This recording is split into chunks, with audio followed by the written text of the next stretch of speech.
The Ad Hoc Committee on Gang Violence and Youth Development will now come to order. We'll begin by taking items 1 and 2 as combined items. So with that, please announce 1 and 2. Item number 1 is a presentation from Washington Office of Latin America relative to strategies for gang prevention in the United States and Central America. Item number 2 is a presentation from members of the Community Engagement Advisory Committee relative to gang prevention strategies in Los Angeles and Central America. Okay. Is anybody here from Washington? We were expecting somebody to come in. We lost contact with that person. Okay. The people who are ready to present on items 1 and 2, please come forward. Jeff, I think you're one of them? Yeah? Yeah. Ron, Alex, is Luis here? Fabian?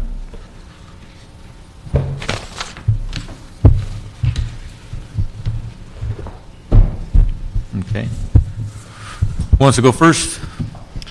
Jeff, he's older. Good morning. My name is Jeff Carr. I'm the Director of Gang Reduction and Youth Development, and I guess I'll just give you, since Wola is not here, just give you a little background.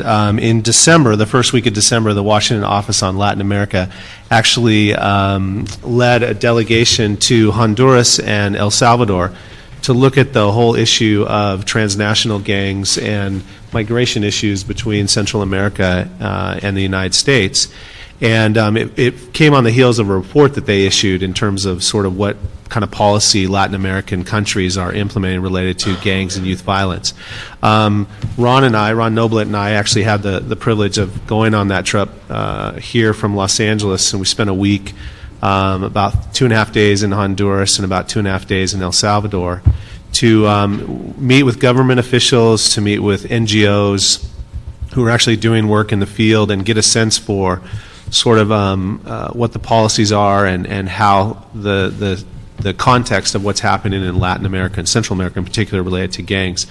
And maybe I'll just give you a few of my thoughts. It was my first trip to Central America. I've been to Latin America before, but particularly to Central America, and specifically with looking at the situation around gang violence. The two dominant gangs in Central America are really 18th Street and MS-13, which both obviously have their roots here in Los Angeles. And so in a very real way, the problem has been exported here through some of the migratory patterns and deportation patterns between the United States and Central America.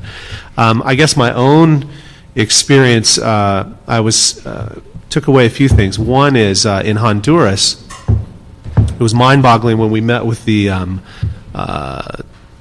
head of the government's sort of gang unit for the federal government there in Honduras. And during a presentation about gang membership and how things are changing there, I think Ron and I were both floored when he said that actually 18th Street and MS-13 have united and formed a partnership, in essence, in Honduras. And MS-13 sort of is responsible for drug trafficking and the trafficking of weapons, and 18th Street has sort of taken the responsibility for human trafficking and automobiles, the stealing and the selling of automobiles. And they actually exchange information, they share resources, and just having lived in Rampart forever, where we had sort of the beginnings of 18th Street and MS-13, it was just mind-boggling to think about how much acrimony there is here, but yet in Honduras, at least, they've seemed to unite. I think the other thing that was, because they've had in Central America sort of the mano dura policy, which when the Salvadoran President Saca came into office, he ran in 2004 on this mano dura policy, which was the iron fist approach to really take a hard-line incarceration strategy. According to some of the folks we talked to in the NGOs, that after about a year and a half after implementing that policy, actually gang-related homicides increased over 30%. So then their policy shifted a little, and they implemented the super mano dura. And actually, then after they implemented the super mano dura, which was an even harsher approach, homicides actually increased another 30%. So Probably really, well, in El Salvador now is apparently the second most violent country in the world in terms of the number of homicides compared to the population. So I think they're beginning. Our sense of things was they're starting to rethink their policies, particularly in El Salvador, but also in all of Central America. In fact, the new president of Guatemala actually ran on a different sort of platform, saying mano duro hasn't worked there. So there's some rethinking going on. I don't think the policies of the government and the resources that they spend on sort of the mano duro, the suppression side, and the prevention side actually has sort of migrated yet. I think in El Salvador, the number we were given was that they spent about $710,000 on prevention and intervention in the entire country last year. 710,000 or U.S. dollars, yeah. So for the entire country. So, you know, we probably need to increase our investments here in Los Angeles, but if you compare that to what's happening in El Salvador, you know, they're really spending a small percentage of their resources there. How much did they divulge to you how much they're spending on their incarceration system, their policing system? You know, we didn't get any numbers on that. But it's obvious that they're spending most of their money on that side of the equation. Yeah.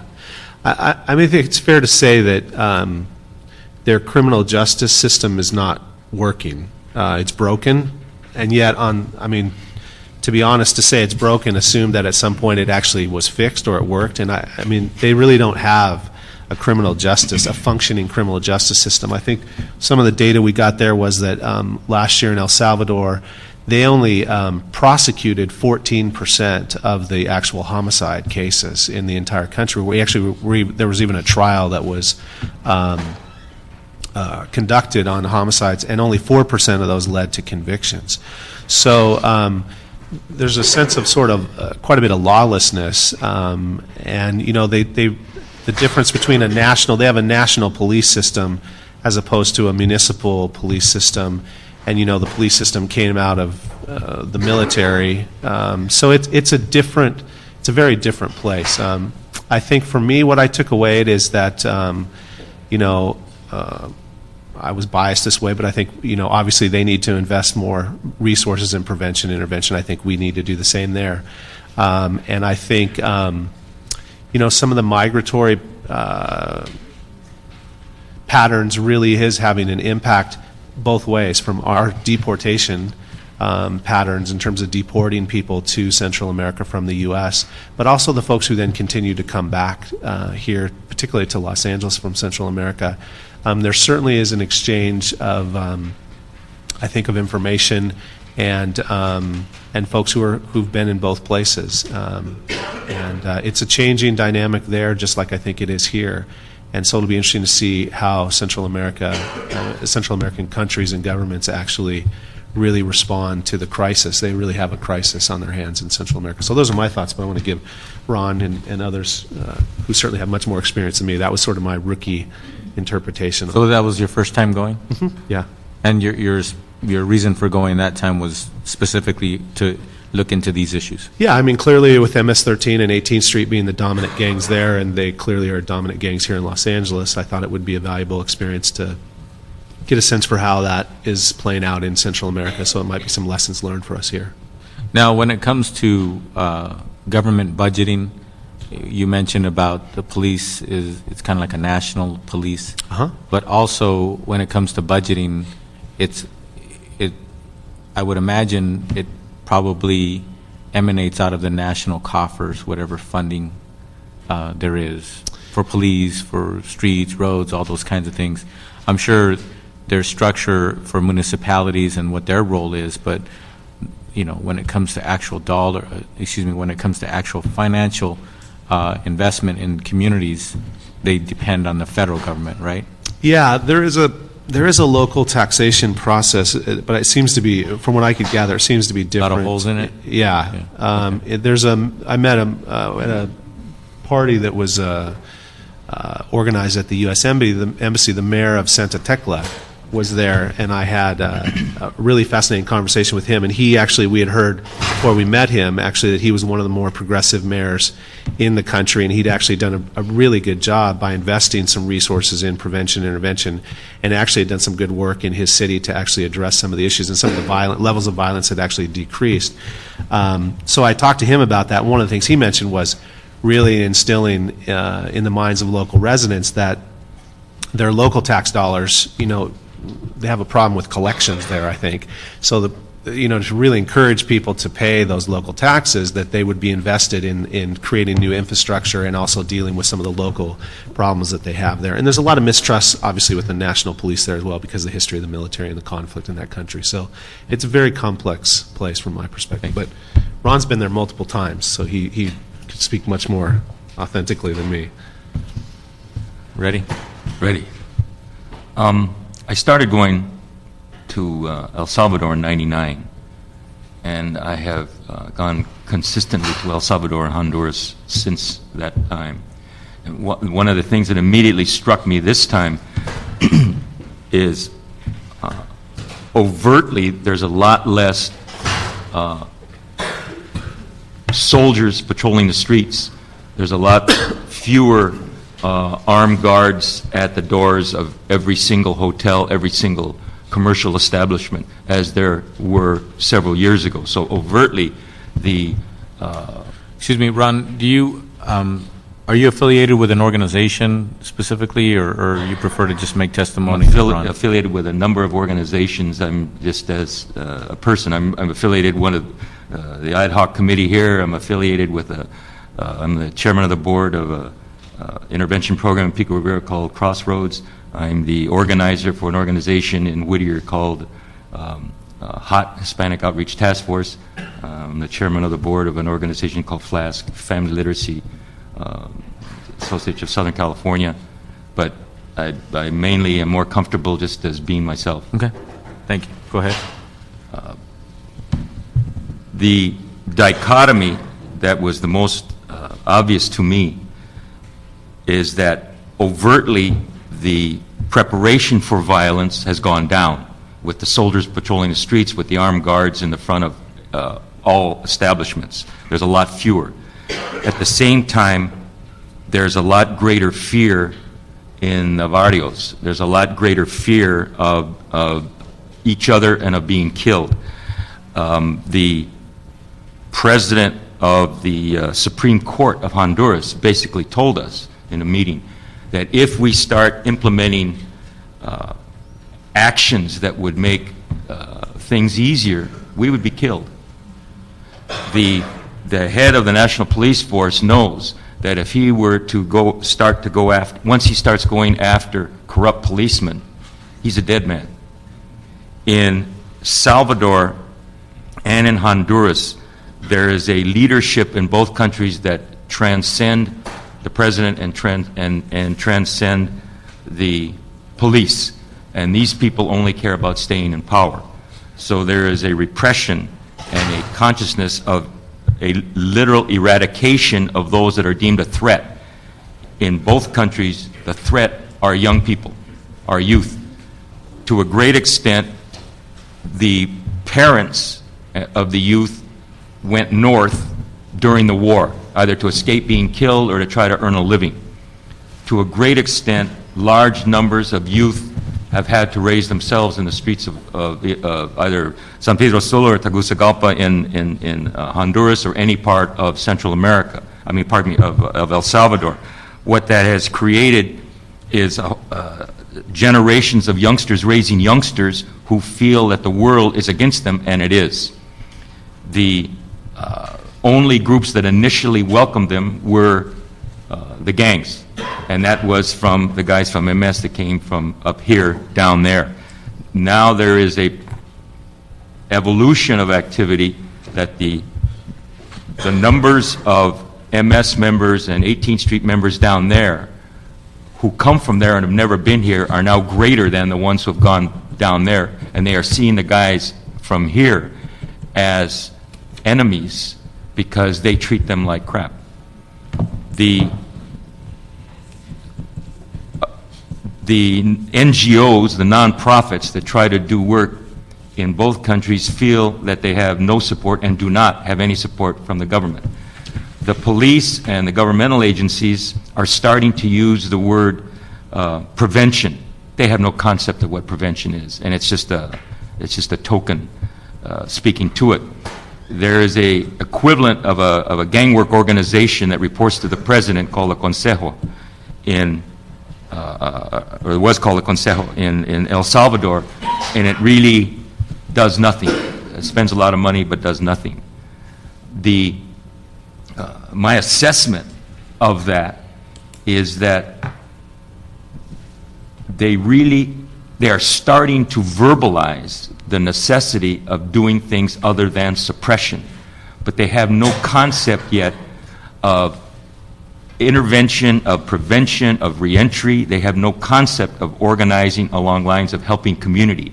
Primarily, I believe, because the people in charge don't care.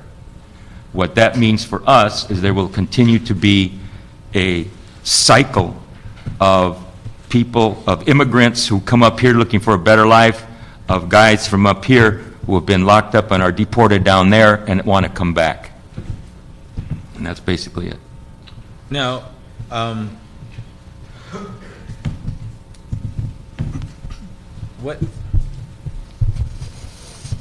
ask Jeff this question when he speaks.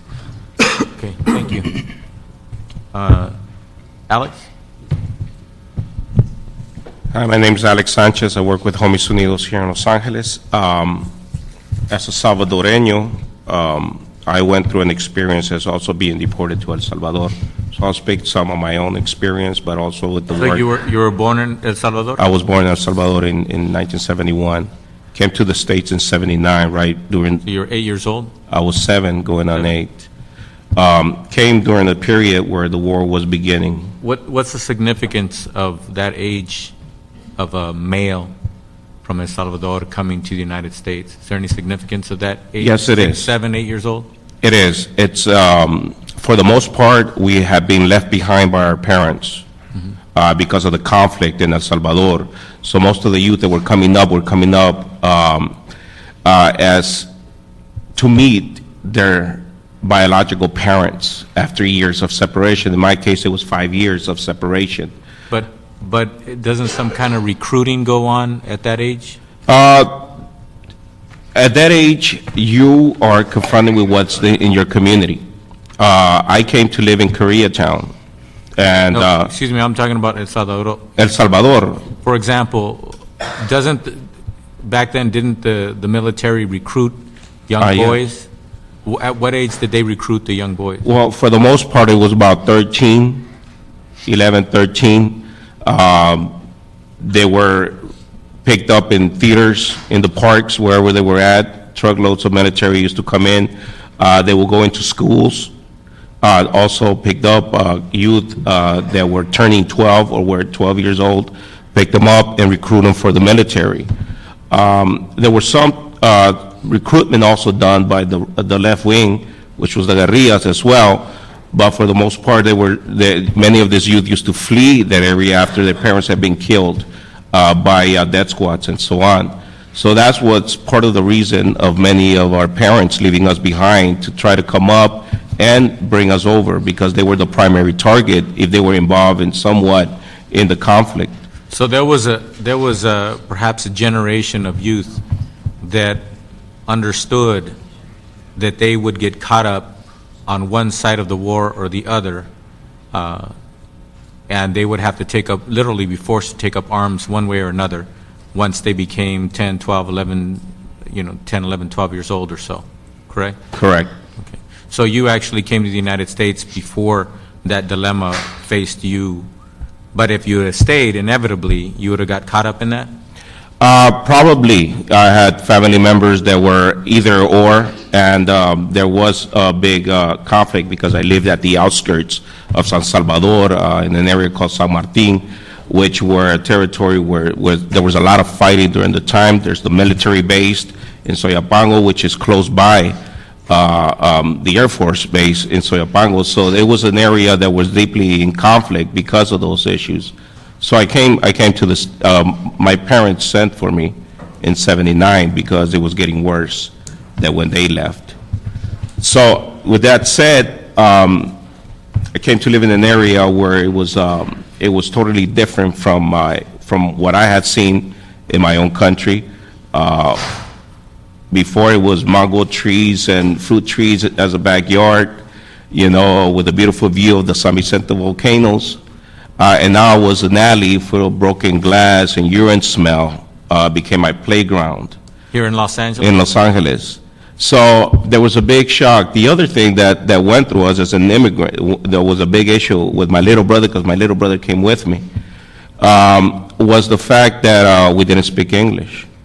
And we went into the LAUSD system not knowing a word in English. And basically, nobody wanted to deal with us. We had confrontations with other ethnic groups that did not understand us or understand our language or understand our slang.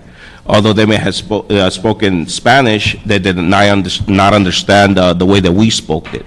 Did your teachers speak English and Spanish here? At that moment, no. At that moment, it was real difficult. I remember having an Asian teacher for 6th grade that just basically put me in the back of the class because there was no way that she could communicate with me. There were TAs some at times, but there were obviously many children in the classroom. So education became insignificant to me during that time. Later on, they had English as a second language, and many kids were getting involved in the middle school, high school, in the English as a second language. Became another issue of getting labeled. But by the time I went to junior high, I already spoke English. You spoke English, but were you technically educated, literate in English? No, I spoke the basic. Writing, and in other words, beyond verbal, you really weren't educated in English. Well, I did know how to write. I did know how to speak it more fluently. At your grade level? At my grade level, no. That was one issue. My grade level was real low, but I was getting passed from year to year. The issue became, that there was, in some ways, no intervention or prevention in regards to what was in the playground in the area. And I ended up associating with some youth that were the outcast of the school. And they accepted me no matter what. Many of the youth that were Salvadoran or Central American during their period, actually, in order to survive and make friends in school, assimilated the most traditional Spanish culture, which was the Mexican. So we stopped basically speaking as with the Salvadorian slang, and kind of assimilated that style of speaking in order just to survive in the school ground. And during this time, we had our parents working. My father was working 2 jobs, and my mother was working in a factory. So there was basically no supervision. They didn't speak English, so they didn't know what was being sent in the mail. Basically, I was a translator. So it was for my benefit to translate what I wanted to be translated as. So I ended up getting involved in junior high into the gangs. It was attracted to me in part because this gang was primarily Central American. And when I saw that they were speaking their language, they were speaking, they were being themselves instead of trying to assimilate in order to survive like I was trying to. They were their own. They were themselves. And they had created a support group of individuals, like-minded individuals, that were going through the same issues. So that obviously attracted me when it became cultural, when it was my peoples, and I identified myself with them that way. I ended up being jumped into the gang, but it was of my choosing at that moment. It wasn't like they forced me to, but it was my choosing because I didn't see nothing else around me. Nothing was introduced to me to avoid that path that I was going into. So after growing up at age 14, 15, and so on in the gang, it became a norm. Legal documents or green card didn't mean a thing to me. I couldn't work at that age, so it didn't mean a thing to me. So when I turned 18, I was automatically transferred from the juvenile hall facility into an adult facility, the county jail. What because age were you when you went into juvenile hall, or was convicted of your first offense, or whatever? I was 15. I was 15. But I had been getting arrested since I was 12. So eventually, the juvenile hall system didn't take me no more because I had turned of age. And then in a confrontation with another individual, I was sent directly to the county jail. So my first experience was going into a county jail with juvenile hall suit on, which was really frightening. But as time went by, I ended up going to prison and so on. In 1994, there has been the peace accords, and I ended up in El Salvador between the rebel group and the government. And in 94, I ended up coming out of prison into an immigration facility and deported to El Now, Salvador. You were deported because your immigration status, you didn't have official status here as far as papers, green card, things of that nature? I didn't have a green card because, well, my parents went and got their legalized in 87. I was in the juvenile hall facility. So during that time, That you means had you've to been go. eligible at that I point? was eligible to go back and get them, but like I say, you know, you're a young kid, you're involved in this, you don't know the significance until you actually want to work, until you actually need to do something in order to kind of change your life. So in the meantime, it didn't matter to me. At the same time, I was tired of all the lifestyle. I was tired of being shot. I was being tired of banging with other individuals, rival gangs, that I wanted to get deported some ways. I wanted to go back to my country. I'm reading between the lines. You say you got tired of that. I mean, I can imagine getting shot at gets old pretty quick. And that kind of activity and looking over your shoulder and things of that nature. But am I hearing from you that you were just looking for a change? I was looking for a change.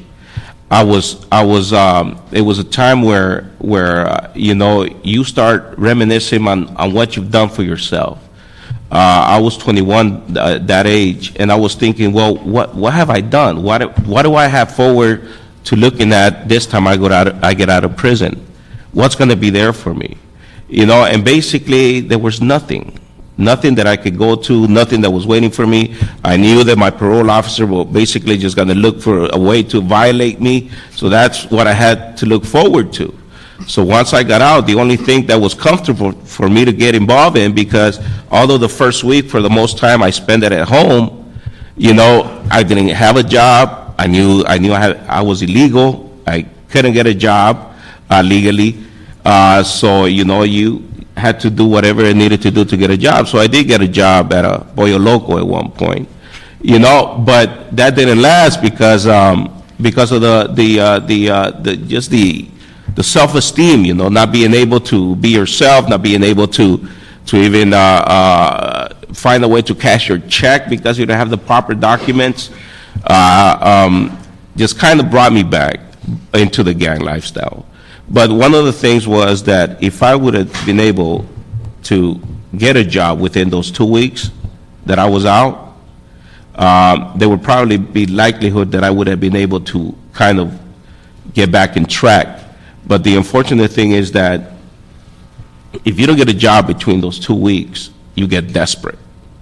You get desperate because you become a burden in the family. People are looking at you and saying, well, when are you going to get a job? And if you can't find it, then obviously you need to find a way to get some money. And basically the only thing available has been the gang. So I went back. This time around in 94, when I ended up going to prison, well, the last time I went to prison, I had a son. I had my partner that was pregnant, and this time around I really wanted to. I fought inside to get the minimum time, the best deal, and so on. And but this time around I ended up being processed for deportation, and I went back to El Salvador. I didn't get to see, I didn't have to have a chance to see my son. But I was down there, with the first impact of going down there, being deported to El Salvador is that you don't have your luggage. You don't have money in your pocket. My mom ended up giving me $200 before I left. But going down there and being stopped because you're being deported by the police and booked in down there, then processed out and stepping outside this airport and not knowing where to go or where you at was really the first impact that I felt that I was on my own in a country where I didn't know anymore. And as I went on this pickup truck looking for a terminal after getting some guidance of how to get to the address I had, I ended up seeing a big boulder just coming out of the hillside, and it had written on it MS-13. And the first impact was, damn, they're here. But I said, well, most of us are undocumented. And who right? was MS-13 to you here in Los Angeles? Well, it was the gang that I belonged to, And one of the other issues was, personally, my issue was going back to El Salvador, kind of a vacation, I guess, was the idea that I had, going to these places where everybody spoke about that I didn't have any memory or didn't know that other youth from El Salvador were talking to me about. And I wanted to see those places. But that came to halt once I saw that writing on that rock. And as I kept going on this highway, there was a big Roman numeral XV111 written on another wall. And I said, And that stands for? 18th Street. And that was a rival of the gang. And then you realize that this problem is going to continue. And all my dreams, all my things of trying to start another life in my own country went out the window. Now I was in this protective mode, in which I needed to know who was around me again. This trauma looking over your shoulders, I was in that state again at that moment, in which I'm saying, it's not about going and seeing all these nice places around. It's about getting the hell out of this country as soon as possible. And it became an issue because you don't have any more family. All my family was here in this country. Everybody was here. The only extended family that I had over there was an auntie that basically she just lived next door to the home. At least I had a home to go to. Many other individuals that were being deported did not have a home. What I realized 2 days after I was there was the fact that two individuals had seen or taken a glimpse of me, and they saw my tattoos. And they came around and told my auntie that they were going to kill me. This is the second day I was down there. And I'm saying, who the hell wants to kill me? Nobody even knows I'm here. But the reality was that there was a group of youth that had already started a gang in that area, and they thought that I was a threat. So on the third day, I had to look for a weapon. And I needed a weapon to protect myself, but to also confront these individuals into what's the reason they want to kill me. I obviously didn't want to gangbang. But when I was told who they were, they approached the home, because my auntie had a little front store, and they approached, and I went out and just hit these guys up. Where you from? And here I am thinking at the same time, I'm gang banging in El Salvador. What the hell? This is the last thing I wanted to do in my own country. But now I'm here doing this because I got to protect my life. My first instinct was to protect myself. And those guys were claiming the gang that I belonged to. And they had a tattoo. Later, I told them where I was from, and everything was cleared up. All of a sudden they didn't want to kill me no more. Later on that same day, I hear a knock on the gate. I went and opened the gate. There was 15 of them. They walked in, and they told me, we haven't had somebody from La USA, which is how they say USA, La USA, come here to this area and officially jump us in. We want you to jump us in because you're from La USA. So they saw you, they interpreted you to have some kind of status? Exactly. They didn't know who I was. They didn't know if I had credibility over here or was a drug addict in this country. They didn't know that. All they knew was that I had been deported and I was from the U.S. and they figured that because I was from the gang, I had some kind of stature just because of that. So what I realized was that obviously, this individual has started their own cliques in different areas because of what they seen, or what were they seeing in the news and so on. But I want to move on and to see how there was the reaction of El Salvador during this period. Later on in '94, after my dream of coming back within this month, because I was deported in the mid-'94, I realized that the gang was over there and it was already started and many individuals were involved in the gang and there were many kids being recruited. And like Ron was saying, many of these guys were not individuals that had run cliques or were leaders here from the gang, but they were individuals that probably were drug addicts and now they were controlling 100 kids over there. So they didn't have any rules or guidance in how to do it, so they were mistreating many of these youngsters. The other issue was the way that the government reacted. Well, the government reacted to it, and one of the ways was that there was this group of individuals that were called La Sombra Negra come out in around November of '94, and this was a self-proclaimed death squad. And their message to the gang was, leave within 5 days out of your community or we're going to kill you. Now, And this, would you call it Sombra Negra, the black shadow. Now this is another gang. This is what's the affiliation of this organization? Well, the history of death squads have been basically in the 80s, government-sponsored death squad that went and killed people that were organizing, people that were part of the left wing of the guerrillas, or people they disliked. They were basically for hired and whatnot. This was organized. During the 80s, during that period, this basically was a self-proclaimed death squad. That means it was civilians, or it was government officials, or military, or national civil police. So they were all part of that. Some of them eventually got arrested, but they were acquitted.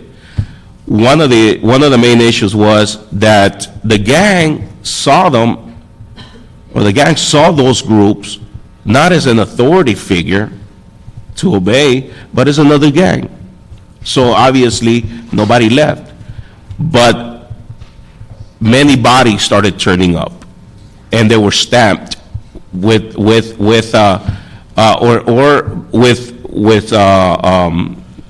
letters that said they were the death squad, the Black Shadow, and they were coming out in the media talking that they had done these murders. So obviously there was no response by the government to stop them, but also they were free at will to kill this youth as part of a suppression to stop gang members from gangbanging. Kind of like a vigilante suppression? Well, that's exactly what it became. Obviously, after that went, many individuals being killed. I ended up fleeing El Salvador because my house was under surveillance. I ended up leaving El Salvador and came up illegally into this, back to Los Angeles. What happened afterwards was that in 1996, a group of individuals were part of a research. About 22 gang members from different gangs were part of a research out of the University of Central America in El Salvador, IDUCA. And this university was actually doing the research on gangs. And they helped in regards of the wording of the documents, the way that they were going to do the recruitment, bring them in to the research, and a book was made out on many questions that they were asked, or they asked the gang members. 90% of the individuals asked in this research was, why did you join the gang? And 90% of them mentioned that it was because of el vacil. El vacil means hanging around. They wanted a space to hang around. And basically, or other activities, recreational activities, which the gang provided. And that was one of the number one reasons why they joined the gang.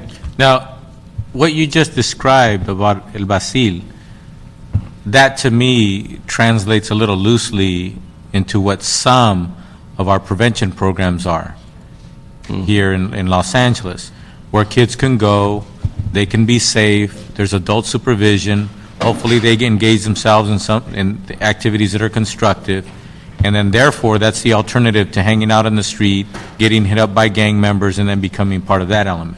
Right. So, so the bottom line is that it's the lack of adult supervision, boredom. Some of these kids in El Salvador, for example, didn't have their parents around. Right. That means they were being quasi-raised by maybe an aunt or an uncle or grandparents or some other adult other than their blood parents, right? Or were homeless. I witnessed hundreds of kids in the street that were glue sniffers, or that were the primary drug that they used, glue, to sniff and get high, because it was the cheapest.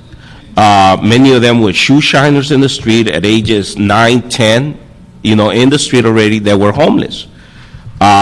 This became the kids that ended up getting. And those kids chose not to go to the orphanages and the facilities that were provided. There's not enough. There's not enough programs out there or facilities to house these kids. In El Salvador, in Honduras, actually, many of these kids are being killed in the streets. In 2005, there were about 2,500 kids that were homeless killed in the streets. So obviously, this is a burden to society, as they call it. And, many of these kids are just left. I seen an officer hit one of these glue sniffers and told him to get the hell out of the park while he was sniffing glue. And basically, these kids are now what they were found, that they found some respect in the gang because there was nothing being provided for them to be involved. But in '96, after this research was done, after the research, these individuals decided to do something about it. And they were gang members, and the majority of them were being deported. And that's how they started the organization called Homies Unidos in El Salvador. And what they started focusing is gathering these individuals in recreational activities. And they ended up creating a bakery. They ended up creating micro enterprises for gang members that are involved. They're doing tattoo removal, and they have been doing this for the last 10 years. In that process, three of their executive directors have gotten killed. 23 members that were coming to the agency have been killed. And the fact is that none of this, as Jeff was saying, none of this were investigated. So we don't know if it was rival gangs or an active gang that saw them as active youth and killed them, or we don't know if it was some of these death squads that now are operating without the public, the media, using the media as an outlet. They're still operating, but not as the sombra negra as there was before. And this is the super mano dura. This brings in, the suppression piece, the super mano dura, the mano dura, that actually the mano dura was stopped and reorganized into the super mano dura because it was violating some constitutional rights. And that's how super mano dura came about. Now, there has been thousands and thousands of individuals, gang members, that have been rounded off and incarcerated in extreme conditions.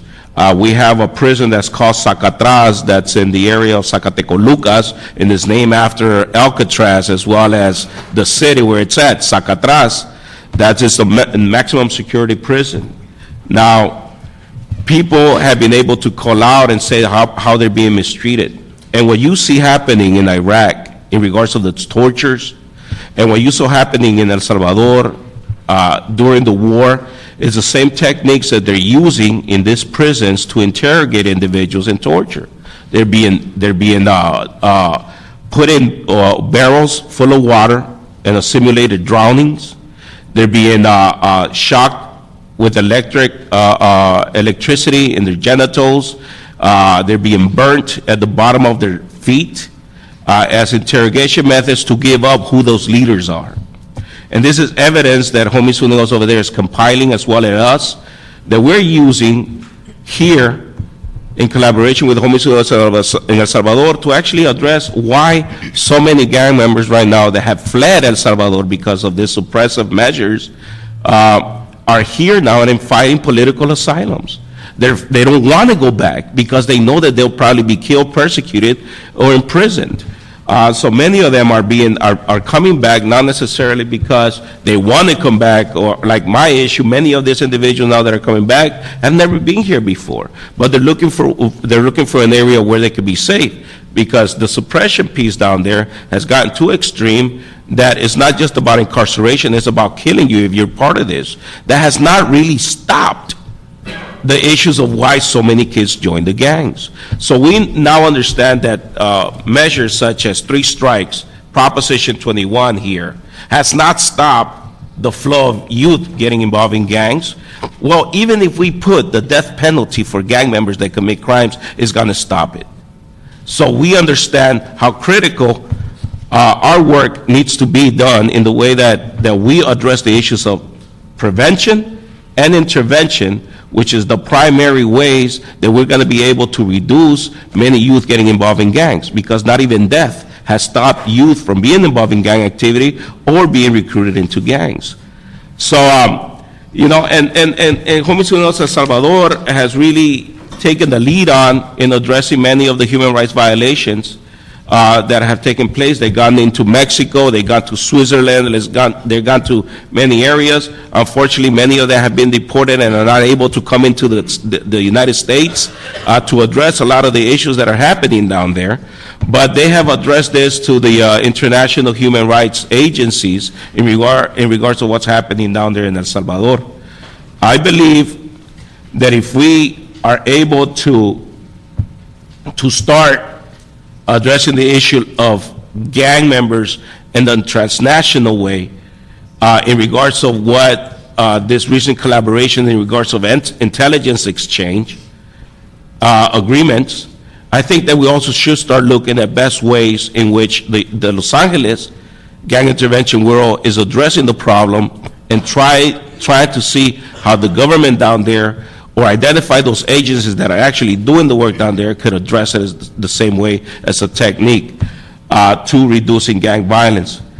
We understand we had an incident in which in Honduras, where 106 gang members from MS-13 were burned to death in a cell block in one of the prisons. A year prior to that, in 2004, 68 members of 18th Street were shot and killed in another prison. So we understand that even those massacres or killing these individuals like that will not stop. El Salvador has the death penalty? No. So how does somebody get killed in a prison systematically by the system?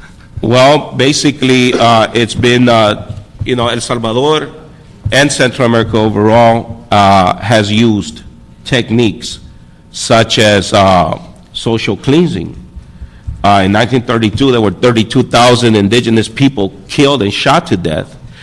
We've seen that happening in the 80s in regards of how they were killing systematically all these individuals, and now we see that the new threat has been the gangs, and they're using those same techniques from before to do these activities. Now, one of the things is that the government's not going to come out and say publicly they're doing this systematically, but nobody has gotten convicted of those massacres.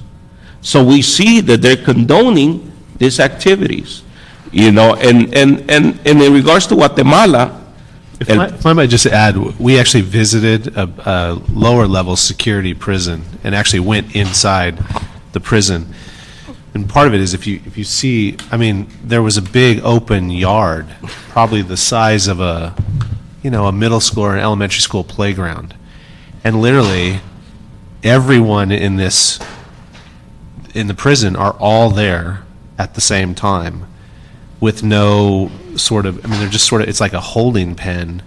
So part of it, if you have a bunch of violent folks and something breaks out, what we were told, there's either no way to stop it, so some of the violence can be conducted between them, but then in the stopping the violence, if there are armed guards, they're not going to go in there, they're just going to shoot from a tower. So the bottom line is, if something erupts, very likely death's going to occur, and it seems like the system isn't bothered by that.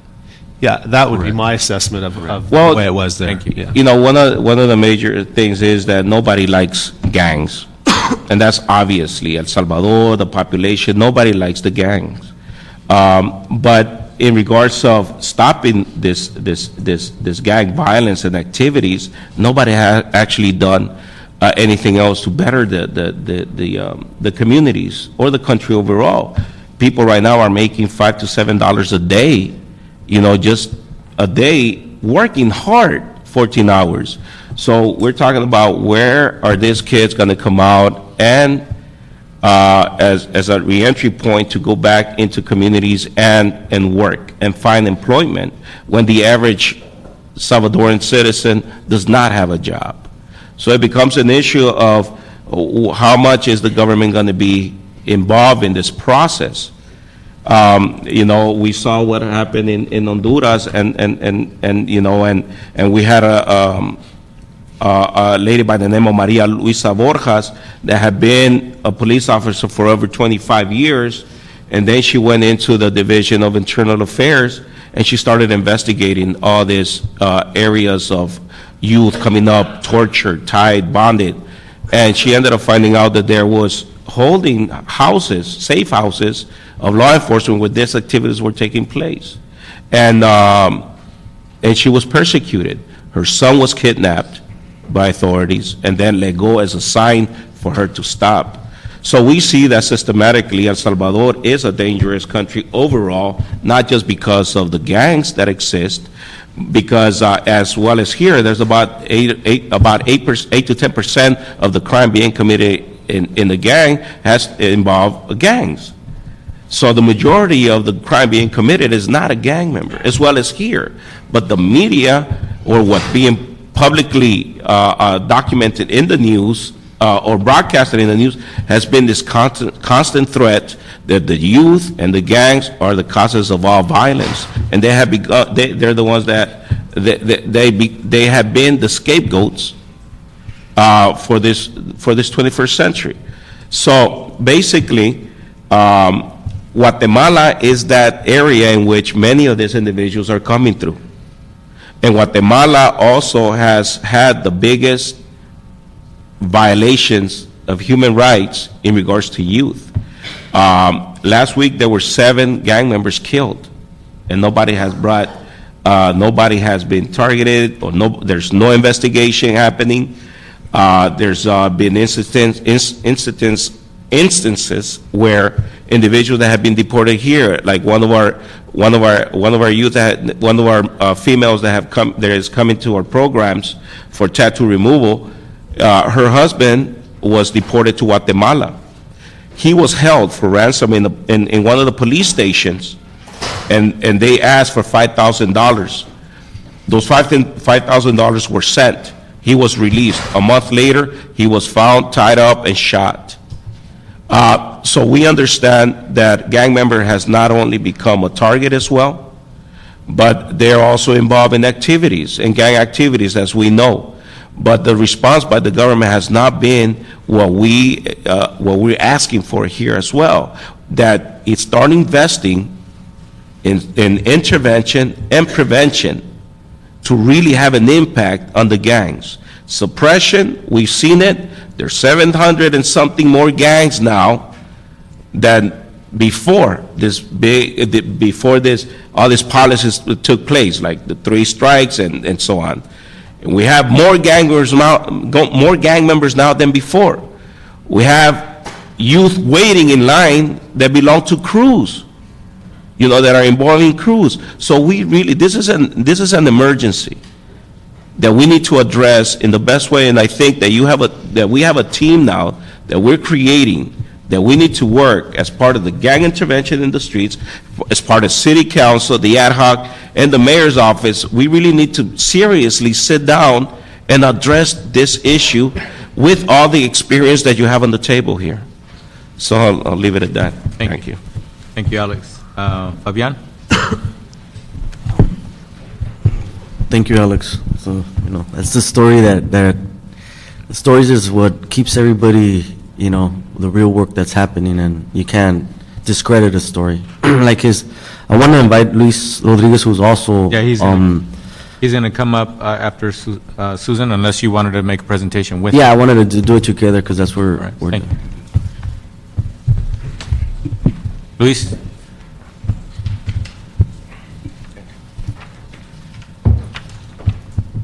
Gracias. My name is Fabian Montes. I work for Homeboy Industries. We were invited a year ago through the embassy to go visit Central America. Myself and Pascual Torres from Homeboy Industries, we went to go visit Guatemala, El Salvador, and Pascual went to Honduras. And we went, knowing what's happening through what we know and what we hear in regards to the gang problem, but also to get educated and find out what's happening in the streets to these kids. And a year later, we decided on our own that we were going to return and keep on supporting the organizations, the people who are interested in healing rightful work to help these kids, young men and women who are in gangs or are ex-gang members in Central America. And through this experience, we went with an open mind that we're not over there to solve the problem. We're over there to share our stories of how Homeboy Industries has been successful in addressing the issue when a lot of people have been blind to that issue. So we get to Central America, and the take that I got from the visits that we had is that there's a lot of hopelessness in the streets, from the government officials to the rich people to the poor people to the gang members themselves. So once we got there and we began to share our stories and visit different organizations and universities and prisons, we found that hopelessness is the key that is killing everybody over there. The same hopelessness that's happening over here in the United States, in Los Angeles specifically. So we went with that idea that, we could plant the seed of hope over there, yet through examples. So the year later that we went, which was this past October, we invited Luis Rodriguez to go with us based on, the relationship and what he does and who he is and the work he's done. And we went back, and what we heard and what was really sad is that going back a year later, in the beginning when we talked to these ex-gang members who in Central America, they don't have no concept. Central America as a whole doesn't understand that there is ex-gang members. The term ex-gang member is sort of like, it doesn't exist. Like, you're a gang member, period, that's all you are. So we found that interesting, and these ex-gang members that we talked to the first year that we went were like, you know what, can you help us? Can you take us to Homeboy? Can you bring Homeboy here? They need some sort of outlet in the sense of walking with them and supporting them, because first of all, nobody's really helping them over there. They're partially helping them because of resources or whatever the agendas are in Central America. So we said, we can't, but what we could do is create awareness, do presentations, educate people to create that, if people don't invest in these young men and women, they're going to get killed. A year later, we went back, and the people that said, if you don't take us with you, we're going to die. Those two young men and a few others are dead today. And this is just a few from so many stories that are unheard of that's happening in the streets of Central America. So what you're describing is that there's a consciousness of the need for infrastructure by ex-gang members. Yes. And people who live there who want to change the dynamic, if not for themselves, for the next generation of young people, so that they have alternatives, so that it isn't a perpetual situation of, you come of a certain age, nothing else going on, you're likely to fall into a gang and just follow the the trappings and the steps of previous people. And these ex-gang members do want an outlet, but there's nothing to support them. I mean, as we're speaking, people need to take their tattoos off. But for the fact that they're ex-gang members with tattoos, they're going to get killed. I mean, they're going to get killed. We heard that in El Salvador, they'll stop the buses, make the men get off the buses and take off their shirts. If you have tattoos, you're going to jail. I mean, and they're telling us, we need something. And nobody's really, I don't know, I mean, we're trying to be objective and outsiders coming in, and we're like, we're not here to fix this problem, because the community is going to help and heal this problem. We're here to inspire our stories, tell our stories, and walk with you guys and see how we could educate and train people that want to do the work from whatever levels of society want to do that. Yet it's hard work, and what we've seen is, like Alex mentioned, is this mentality of social cleansing. This past time in October, when we were in a radio interview, myself, Luis, and Pascual. And we're in this radio interview, we're all talking about, hope, inspiring, and what we do at Homeboy and how it's been changing, and there's stories that have been changing. So we said, we ourselves were ex-gang members at one point in our lives, and this is an example that people are changing. We're coming back to say that we could change. So then they opened up the discussion for callers to call in. So this man, I'm assuming a working class man, calls in and says, God bless you guys for the hard work that you guys are doing. Previous, when he called, I was telling my story. I joined the gang when I was 12. I started getting out when I was 25, and I started changing my life and working at Homeboy for the past 6 years. And the first thing he says, God bless you guys. But that man that just talked, he goes, can I speak to him, which was myself? And I go, yes. He goes, people like yourself don't deserve to live in my society, because you were once a bad person, and you did a lot of bad things, and people like you in our society don't have a place in my society. So we need to social cleanse those people, kill them. And I was like, I understood that mentality was out there, but once it's directed to you, you're like, wow, it's really, deep and truthful. And I said, when is it going to end? When is this violence going to end? I mean, if we never change, by me changing my life, I've saved so many more lives than the ones that I affected when I was a kid. So by trying to kill the problem, it's never going to change. It's never going to change. And this is across the board, people thinking this way, that, we need to kill the problem.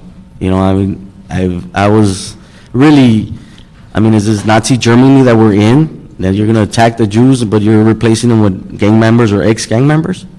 And we're telling them, we're not saying that gang members are angels or saints. 90% or 95% need help. The 5 other percent, they're a threat to themselves and to the society, and they need to be therapy or in jail or whatever needs to be done, except killing them. But what we're trying to say is, we come from a place that LA is the gang capital of the world, and if we could inspire hope, and it's happening through, different organizations, Homeboy Industries, and people like Luis Rodriguez that are doing the work, and people that are trying to do the work, there is hope. And people started opening up and starting to envision, imagine that, there is a possibility, because these people are doing it in Los Angeles, so let's try it.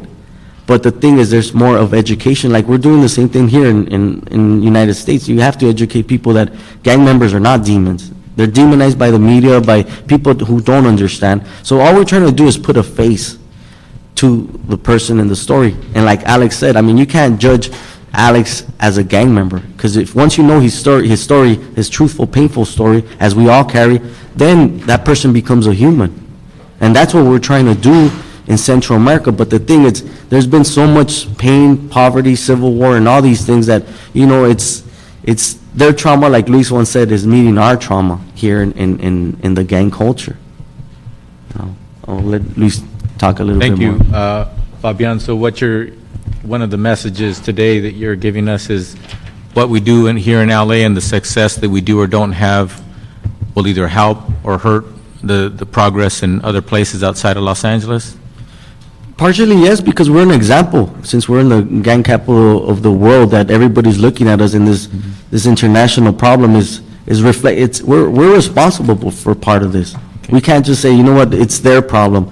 No, it's everyone's problem, because we deported this problem, and now the culture is becoming its own identity and its own dynamic in Central America, and people are getting killed like they're getting killed here. Thank you, Fabian. Just what I needed, more responsibility on my shoulders. But you're not doing it alone. We're here to do it also. I just want to add a few things, because both these stories, and I think Susana too, are going to be testimonies. Could you please introduce yourself? Yeah, I'm Luis Rodriguez. I'm with the Achuchas and a group called Young Warriors. And I just want to add a few things to what was already said. One is just humbly, I want to point out that I have been, and I say humbly because I don't want to talk about it as a big thing, but I've been working with gangs and trying to help them for 30 years. As a former gang member in the East LA area, but also many years after that. And also in Chicago, 15 years I was working with gangs. I've been back since year 2000 and have continued mainly through the arts to work with young people and families in the San Fernando Valley. Back from where? From Chicago. So you're here in Los Angeles Yes. since 2000? Yeah. And, but my particular research into the MS 13 and 18th Street in Central America began in 1993 when I won a prize from the Duke University's Center for Documentary Studies to study this with Donna DeCesare. And what we did is we went through LA first, because I was in Chicago at the time. We went to MS areas, 18th Street, talked to various gang members, Salvadorian, almost all of them, some other Central American. And then we also went to El Salvador 3 times from 1993 to 1996, a minimum of 2 weeks each time. I went to 2 maximum prisons when I was there, Mariona and San Vicente de Gotera. I met with gang members in the prisons as well as in the streets. And then in 2001, I went to Guatemala with the International YMCA to study MS-13 there, as well as with Homeboy Industries, Fabian and Pascual Torres in November 2007 in Guatemala. We went to 2 prisons there too, 2 maximum security prisons. I mention all this only to point out a few things that I want to share what I've learned. One, I want to talk about a conference that most people don't talk about. It was in El Salvador in March of 1996. It was called Salvadoran Youth Confronting Violence. It was organized by a number of non-governmental agencies, but we also involved the new police that had been organized, as well as government, as well as churches.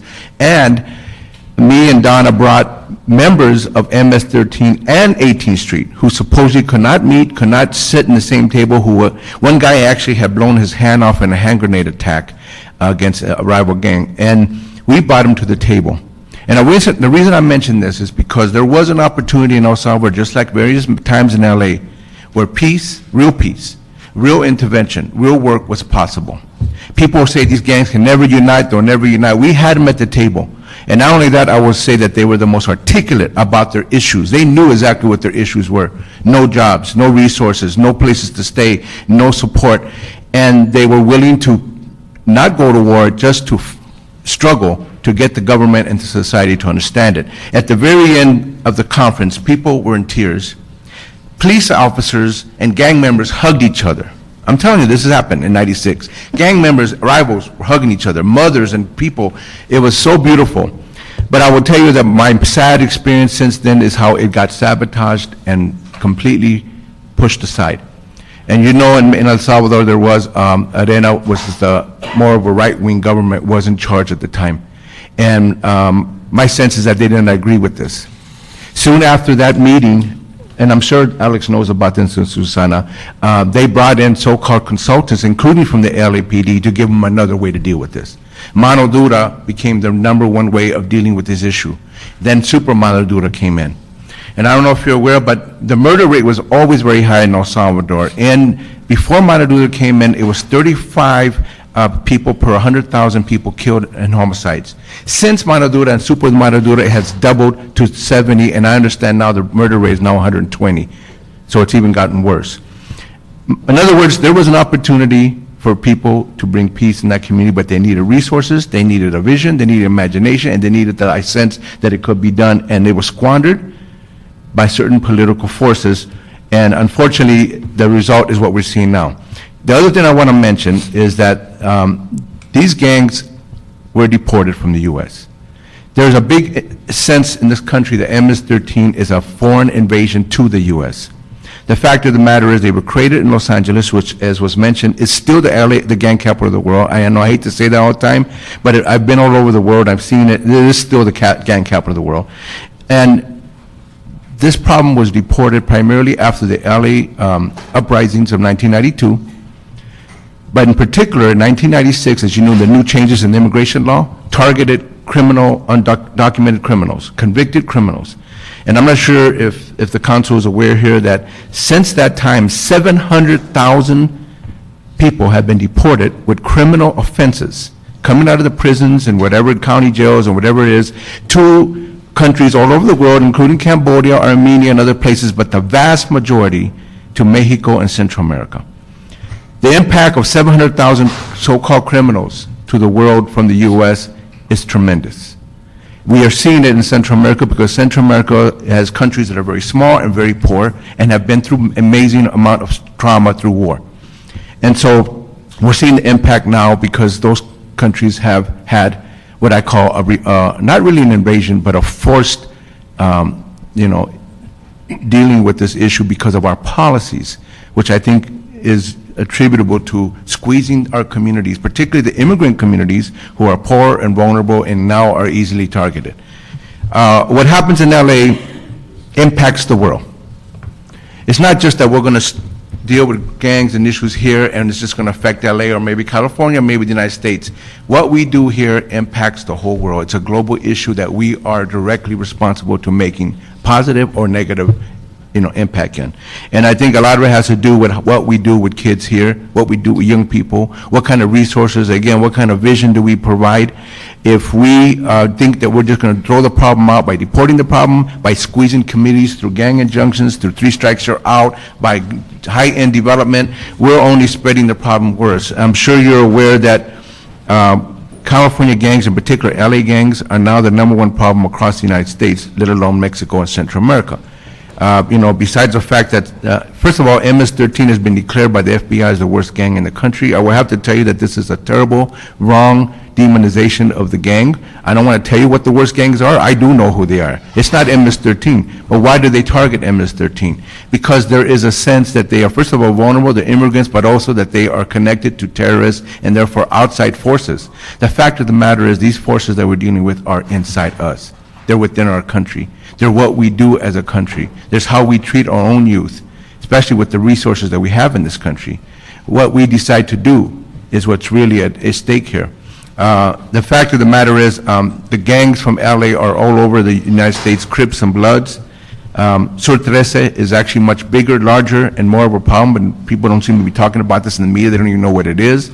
Chicago gangs are much more impactful. Latin Kings, Gangster Disciples, the People's gangs are much bigger and more spread out.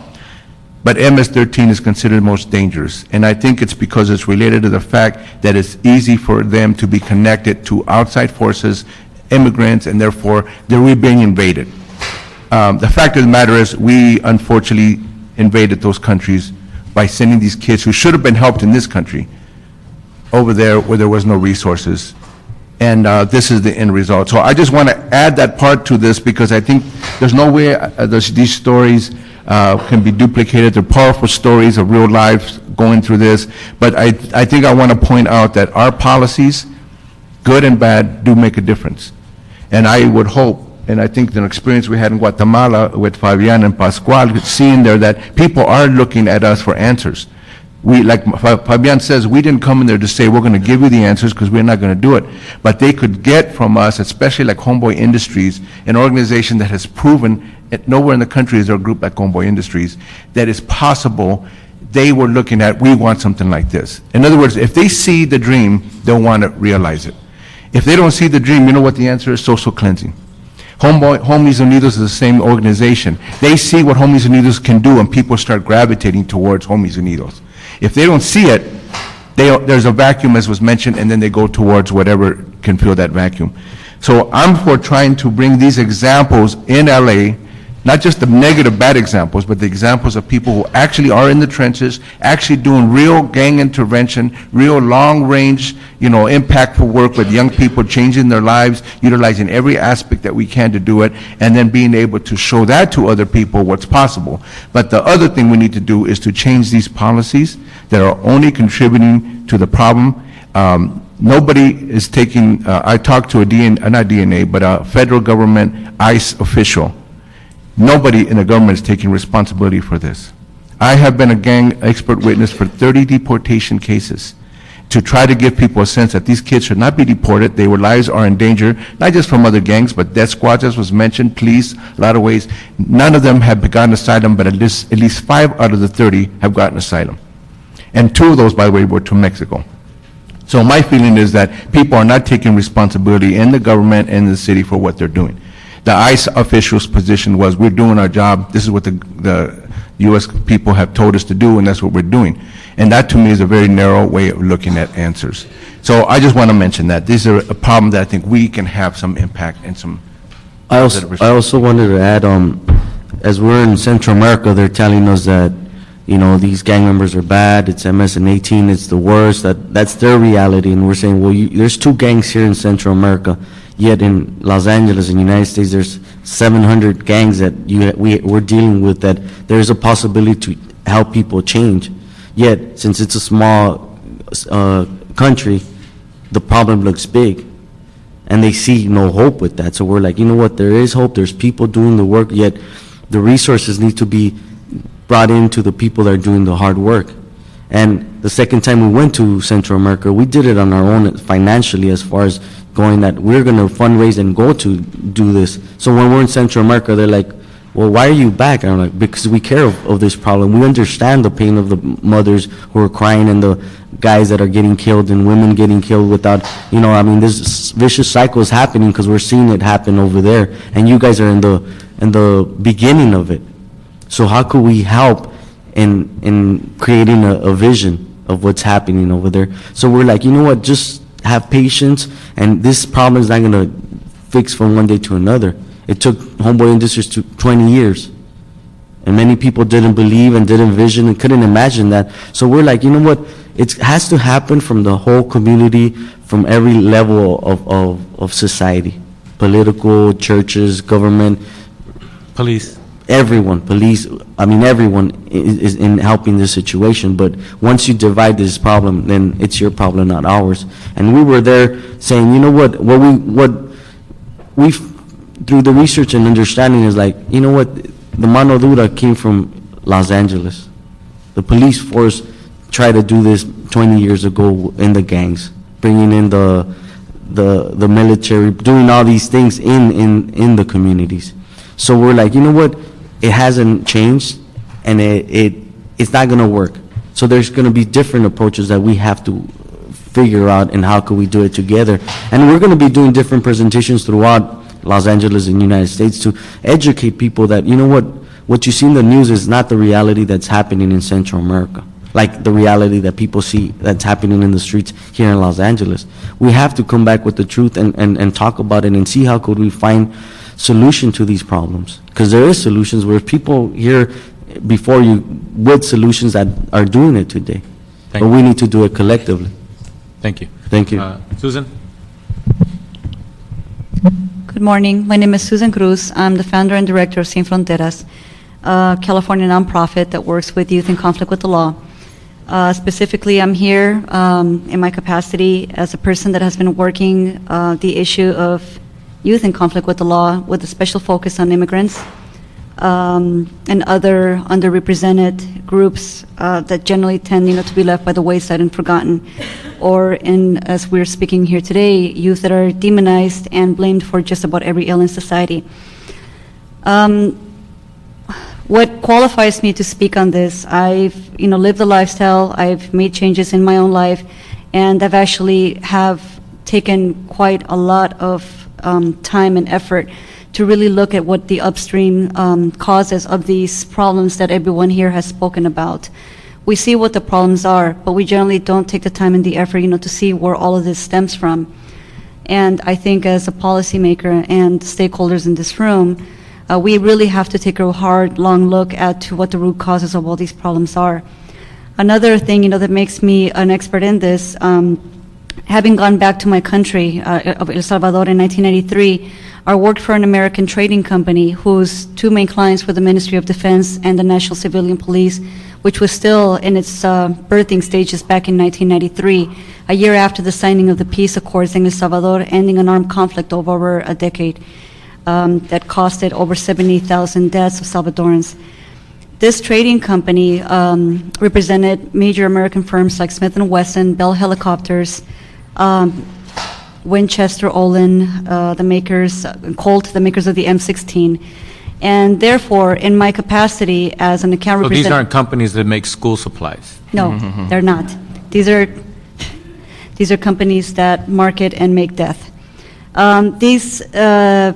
In my capacity as an account representative for this organization, and with my personal life experience in the gang lifestyle here in Los Angeles, I was actually able, to put a lot of missing pieces together in part of this huge puzzle of the problem that we're still, talking about today. I had the privilege of having access to information that most people don't, and that the media wouldn't, put out because it isn't to their convenience, or it could actually bring them more problems, as we have seen, some journalists in Latin America that have been killed over time, for exposing the truth. I was told by a Ministry of Defense employee that during the Civil War, El Salvador has secured over 300,000 M16s from the United States. That was 2 M16s for every active soldier in the military at the height of the armed conflict. Now, mind you, El Salvador has a population right now of under 7 million people. Half of those are under age 18, and the demographics are similar for the rest of the region. You have a very young population, lots of weapons floating around. While I was living in El Salvador and working for this company, I met folks, who tried to sell me grenades at 3 for $10. These are U.S. Army issue grenades, 3 for $10, because there's so many of them floating around. They believed that because I was in the business of the arms trade, that they could also, find a way, for me to make money, or they could make money.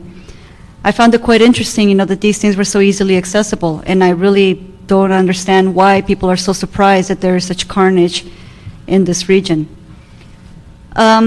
Again, these folks, have all made a killing, literally, not only financially, but also literally, of, making a profit in the region, and nobody speaks to that. I also found out that for the prison systems that are overwhelmed, under-equipped, understaffed, and there's a lot of room for corruption, prisoners are only afforded 35 cents a day for food in the budget. And so naturally, there's a lot of necessity for them, to find other ways to survive. Unlike here in the United States, prisoners do not have access to telephone calls, so they have to find ways to bribe prison guards and other prison officials to make, to find a way to get cell phones or to get, what their needs are being met. In El Salvador, where the average salary is about $32 a month, of course, this adds an extra pressure on people, who are trying to survive. And you add on top of that these draconian laws that send you to prison just because of illicit associations, or if you have a tattoo, like in Honduras, if you have a gang-related tattoo, you're sentenced to 10 years. For illicit associations, it's a 2-year sentence. Is 10 years, they figure the time it takes for a tattoo to wear off or something? How did they come up with 10 years? They came up with 10 years. This is Article 336 of the Honduran Constitution, which states that it is an additional marker of commitment that a person has to the gang. And so, and there's like different layers of criminality or sophistication. If you're deported, you're at the top of that list. Can you be convicted for the same crime or the same tattoo?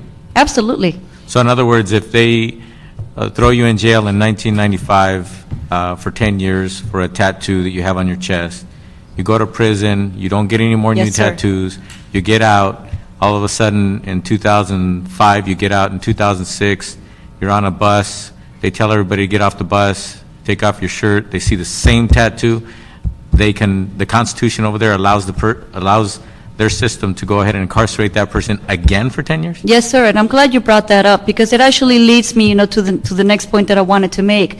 There is a massive amount of criminal activity on behalf of these governments, and, law enforcement groups that actually use the law to their favor to extort people. We have a documented case of a young man who, as a juvenile, was tried as an adult and sentenced to 2 years in an adult prison as being 16 years old in Honduras for illicit associations. Now, this young man, just like the example you gave, it wasn't actually so much as years, but it was rather hours. He will get arrested by the police, taken to the police station in a local community in Tegucigalpa for illicit associations. He would be kept there for 2-3 days. He would be tortured. He would be beaten. He would be hit, with the baton in the palms of his hands and the palms of his feet. And the police eventually got hip to the fact that his father was a general manager at a local bank. And so they started asking for bail to get his son out. And so they would torture him. And his father, would respond. He would come and pay the bail, 5,000, lempiras, whatever it was, to get his son out. As soon as, his son, turned the corner or was seen anywhere else, the police had already identified who he was and who his father was, and they knew that they could always extort money from his family. Finally, when he was arrested and tried as an adult for illicit associations, although it's against the Honduran Constitution to do so, he was sentenced to 2 years. He managed to escape while he was in a holding tank, and his father got him a visa to come into this country legally. To make a long story short, this young man fought asylum, and he was also tortured at CCA, which is a detention facility in San Diego, and he could not, bear it any longer. That he had been tortured in his own country. He came to this country. He was tortured here as well. He was asking for asylum. He entered the country legally, and unfortunately, his father, had no recourse. We managed, to get this man sent back to Honduras, and we fought long and hard to make sure that he wasn't sent back into a prison. We actually got that sentence stricken off the record because it was unconstitutional. He was tried as a minor. And of course, none of the people responsible for any of that will ever see a day in court. There's a lot of corruption going on. I actually brought some pictures of a juvenile detention facility in Honduras that I would like for you to view. The European Union gave 20 million euros to the Honduran government to fix the infrastructure of these detention centers. And as you will see in those pictures, the youth didn't have access to drinking water. They didn't have access, to a toilet. They had to do their human waste in plastic bottles and plastic bags. Because what happened to the 20 million euros? Nobody knows. When I arrived at that facility, there were, some tubes some pipes and tubes outside of the facility that were never put in place because the money had been stolen by the previous administration and nobody ever followed through. Now, what institution or what organization committed this money? The European Union. It was us. They gave it over to a not-for-profit? No, they gave it to the Honduran government for infrastructure of these facilities that are owned and run by the government. And I guess I'm assuming that they didn't send any bodies with the money? No. Overseers or what have you? No.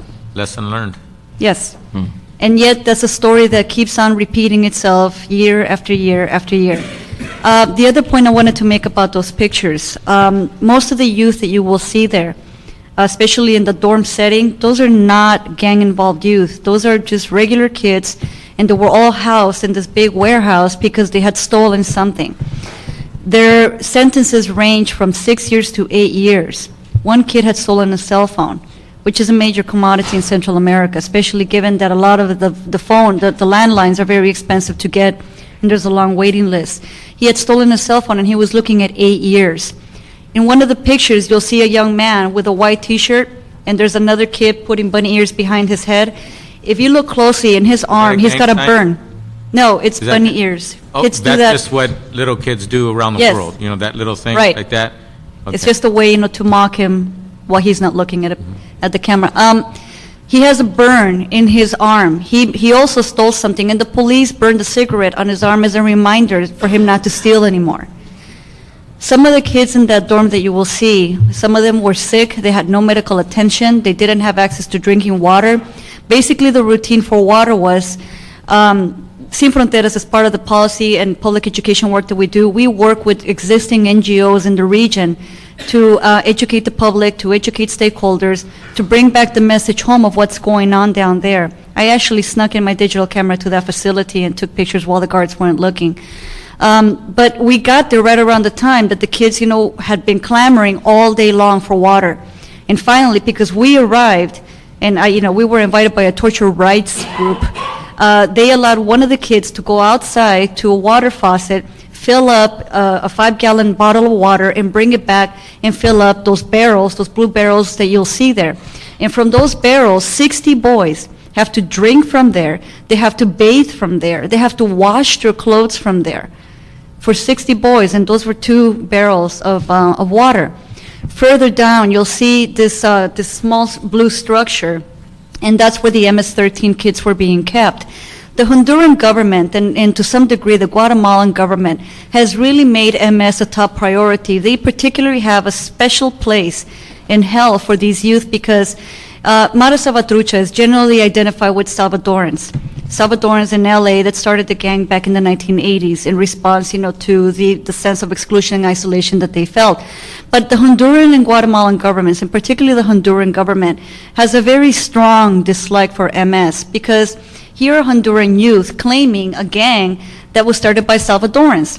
And so they have really taken active measures to decimate and just get rid of the gang altogether. In those pictures, you'll see there was a young man whose eyes were, his face, and he was totally jaundiced. He didn't have any medical attention whatsoever and was very ill. Many of the kids talked about youth, who were just dying. We also visited an adult prison, and there I couldn't take my camera, but there were people that were literally just agonizing, taking their last breaths in front of everybody else, and no help whatsoever. And it's no surprise, that they have to find ways to survive, because there's nothing else. They can't make phone calls, to their family members. Their family members, when they go visit them, are harassed by the police, they're patted down, sometimes they're arrested. The women are, physically and sexually assaulted by the prison guards. They're treated in such a way, that they are not motivated to go and visit because often their lives are in danger. I actually went to visit one facility in El Salvador, and I was given the 3rd degree because I had my U.S. passport. I was born in El Salvador, but I'm a U.S. citizen because my father was born here. So I was lucky not to get deported when I got in trouble. But I was basically given the 3rd degree, and I had to give the addresses and names of family members at this prison, which of course I refused, and therefore I was not allowed to visit. And, it just made me wonder, why do you need to know where my family lives? And there are stories about, people showing up in the middle of the night and people being disappeared. I've had a lot of family members disappeared who had nothing to do with the gangs during the wars, and I'm not going to let history repeat itself. But going back to the corruption, you have a situation in which, half of the population is under 18. You have transnationals that came into the country after the signing of the peace accords and were given basically free rein, to set up shop in these countries, mainly, through maquilas, other type of manufacturing jobs. And the people were excited. They got to work, and many of them basically just looked the other way when they were being exploited, when they were being abused, and they were paid miserable wages, working long hours, discriminated against because of their gender, not given jobs because if a woman showed up and she had kids, she was, not given a job because she couldn't be depended on. And so now that those 10 years of tax-free existence that these transnationals were awarded by these governments, they have folded up shop and left, to go and exploit the next underdeveloped nation in the rest of the world. And so now you have a very high unemployment, and what is the release valve? Migration. Everyone, that's old enough, to make the trek up north because they hear that, the American dream is still alive and well. As soon as they get old enough, they make the trek up here, and that explains why half of the population is under age 18. As soon as they're able to make the trek, they do it. Many of them risking life and limb literally. One main point that I just want to make and for people to take home. There's always this talk about the level of sophistication and gangs almost being like, mafias. But really, in El Salvador, and in Honduras, and in Guatemala, who owns the airstrips where planes and marine craft, come in from South America, bringing in drugs to the United States. It's not the gang members, I'll tell you that.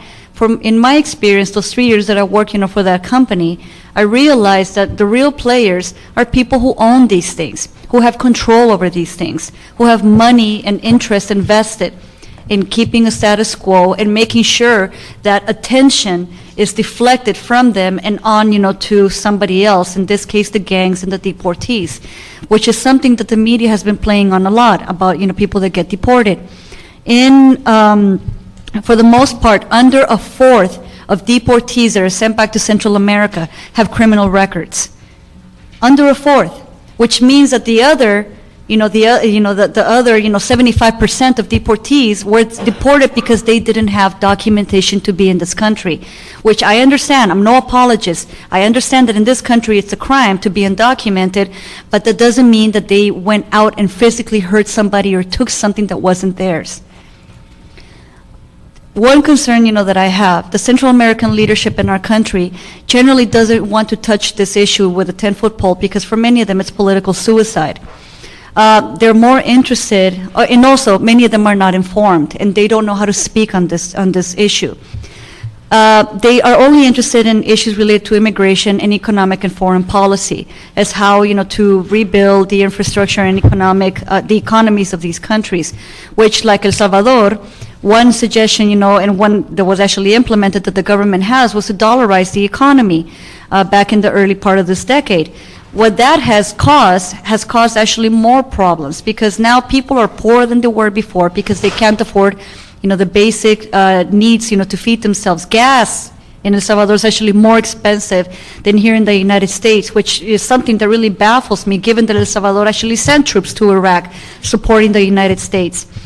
Additionally, because of the dollarization of the economy in El Salvador has its own immigration problem because Nicaraguans cross the border, Hondurans cross the border into El Salvador, and Guatemalans cross the border into El Salvador to work there, to get dollars, to take them back to their own countries which don't have the dollar. And so therefore, they work someplace else and make more money. The United States doesn't really see this. And the Salvadoran government, of course, doesn't play into it because it works really well for them when billions of dollars are sent from the Salvadoran diaspora to El Salvador and the government is taxing all that money. One other thing I want to make a point about is resources.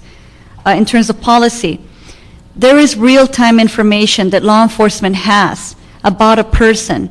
Okay, if I were to cross the border and they were, to put my fingerprints, they would know just about everything that I've ever been detained for. And yet, it took me, the daughter of a U.S.-born citizen, the daughter of a Korean War veteran, it took me almost 10 years to get my papers, to get legalized. 10 years, okay? And on average, it takes from 3 to 10 years for a person to get their documents in the United States, which blows my mind. I can be arrested at the drop of a hat, and yet, if I go through the process, I pay the fines, I do everything that I've got to do, jump through all the hoops to become legal, it takes a good decade. In that decade, a lot of things happen. I get desperate, I get frustrated, I get in trouble because I have to survive, because I can't get a job, because I don't have a way to show that I am eligible for a job. Also, what this is causing, it's clogging up, all the systems. It's clogging up, the prison system. It's clogging up, the court systems. It's clogging up, the dependency courts, the juvenile justice, systems. Because all these kids that are left behind, someone's got to take care of them, right? When their parents get deported, nobody addresses that. And the last thing, I just want to say and send home. Gang members really are pawns and scapegoats in this whole process. There's really something else going on, that nobody alludes to. And yet, it's right up there, it's in our face. It started with ex-Honduran President Maduro, okay, Ricardo Maduro of Honduras, saying that Al-Qaeda and MS-13 were working together. It started with the CIA and the FBI making MS-13 right along, naming it along the lines of a terrorist group. And it really goes, to show that we're not even anywhere near dealing with this problem, and we've been here before. In the past decade, it was another gang. This decade, it's this gang. And who knows what it'll be. We'll just be going round and round, spinning our wheels and never really looking at the cause of the problem, because guess what? Our politicians have chosen some really strange bedfellows. And that's something that we really have to address. And I want to thank WOLA, for really taking on the task, of trying to educate United States stakeholders and their staff as to what's really going on. But enough talk. Let's get something done. Thank you. Thank you. Thank you very much. Next on items 1 and 2, our last speaker, before we go to public comment cards, is Jeff Thale. Thank you. Thank you. He's not here? Okay. All right, so Jeff is not here. Guess he got stuck on the way back from Washington. Now we have public comment cards. Any more cards? Okay. We're open for public comment on items 1 and 2. Public comment on items 1 and 2. Anybody here to speak on items 1 and 2? Seeing and hearing none, public comment on items 1 and 2 are now closed. I do have a public comment card, but that says item number 3, which we'll come up to next. So with that, we'll note and file those reports on items 1 and 2. Now we go to item number 3. Item number 3 is a Chief Legislative Analyst report on the Mayor's Office of Homeland Security and Public Safety, Gang Reduction, and Youth Development to present verbal report relative to gang intervention programs by type. Good afternoon. I'm Arif Ali Khan. I'm Deputy Mayor of Public Safety and Homeland Security, and seated with me at the table is Reverend Jeff Carr, the Director of the Gang Reduction and Youth Development Office of the Mayor. Thank you for inviting us here today to talk to you about the Gang Reduction Youth Development grants that the City of Los Angeles has obtained and administered over the past several years. As you know, Councilmember Cardenas, we have developed in consultation with the City Council and many other stakeholders the Mayor's gang reduction strategy, which was unveiled last April, and developed a new approach to addressing gang violence and the need for further youth development throughout our city in the areas of most acute need. That was established by localizing our resources to those areas of the highest crime, gang-related crime and violence. Basically, geographically organized around what are known as the clear zones, which we'll talk about in just a few minutes. Before I get to that, however, I think it's important to point out the collaboration that the Mayor's Office has embarked on within the office and obviously outside the office and working with your staff in developing the strategy, but also within the office since the time I've been before this committee to discuss the Mayor's strategy. We have been fortunate to find and appoint Reverend Jeff Carr as the new Director of the Gang Reduction Youth Development Office, and he and I work very closely on all the different elements of a comprehensive approach to dealing with gang violence. My Office of Homeland Security and Public Safety has oversight of the Los Angeles Fire Department, the Emergency Management Department, and the Los Angeles Police Department with respect to all policies and budgeting issues, as well as an office or a section within my office that administers all of the public safety and homeland security grants for the city, which is over $200 million in grants. That includes the Urban Area Security Initiative, other homeland security grants, as well as several $1 million in public safety grants that we receive from the Department of Justice and the state. As part of that process, which is fairly complex in terms of compliance with the rules from the federal government and the state, my office has a team of grant administrators as well as financial management unit accountants who we've hired to go through that process. And although many of the grants that we have are being, from a policy perspective, are being handled by Reverend Carr's office, we do the back office administration of those grants to make sure that we're in compliance with federal law. We do conduct the audits in conjunction with the Controller's Office and do all the financial management that's required in order to get the expenditures done in a expeditious fashion.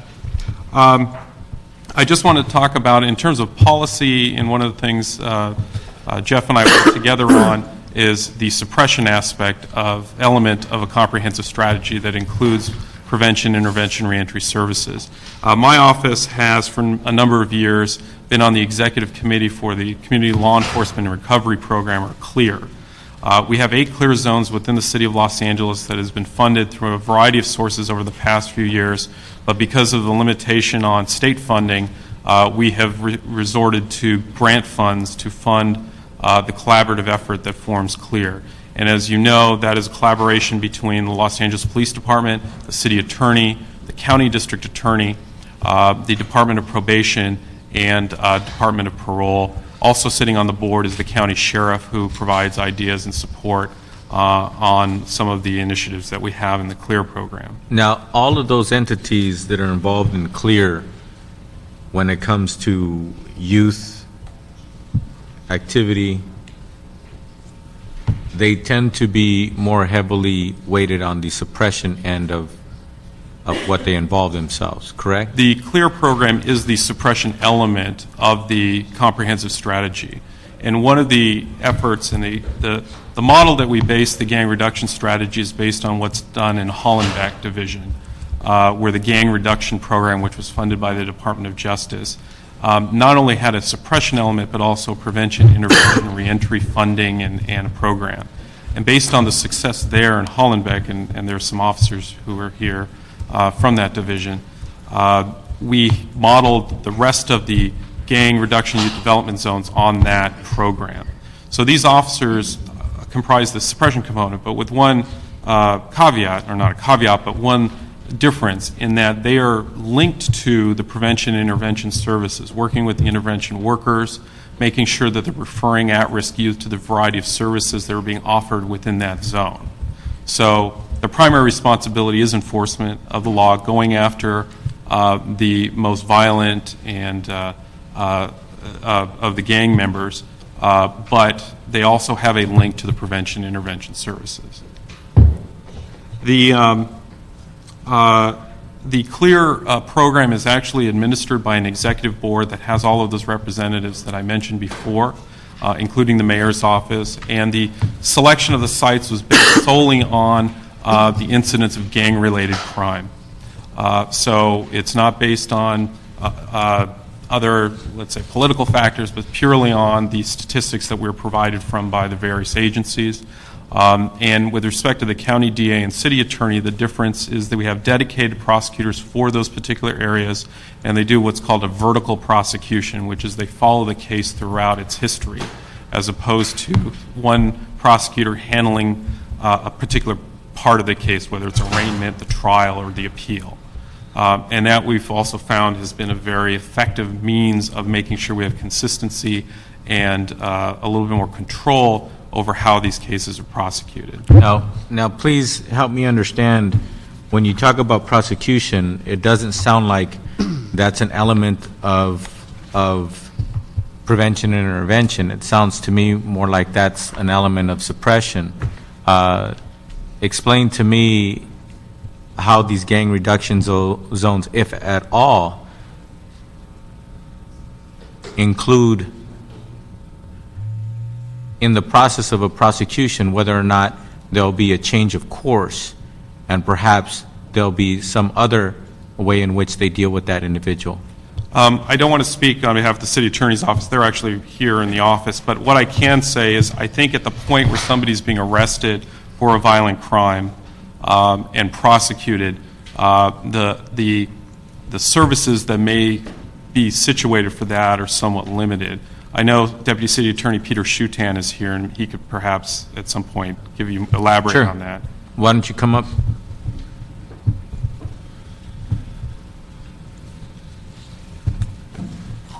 So here we have CLEAR operating in a community, and then we have a gang reduction zone strategy in that same community.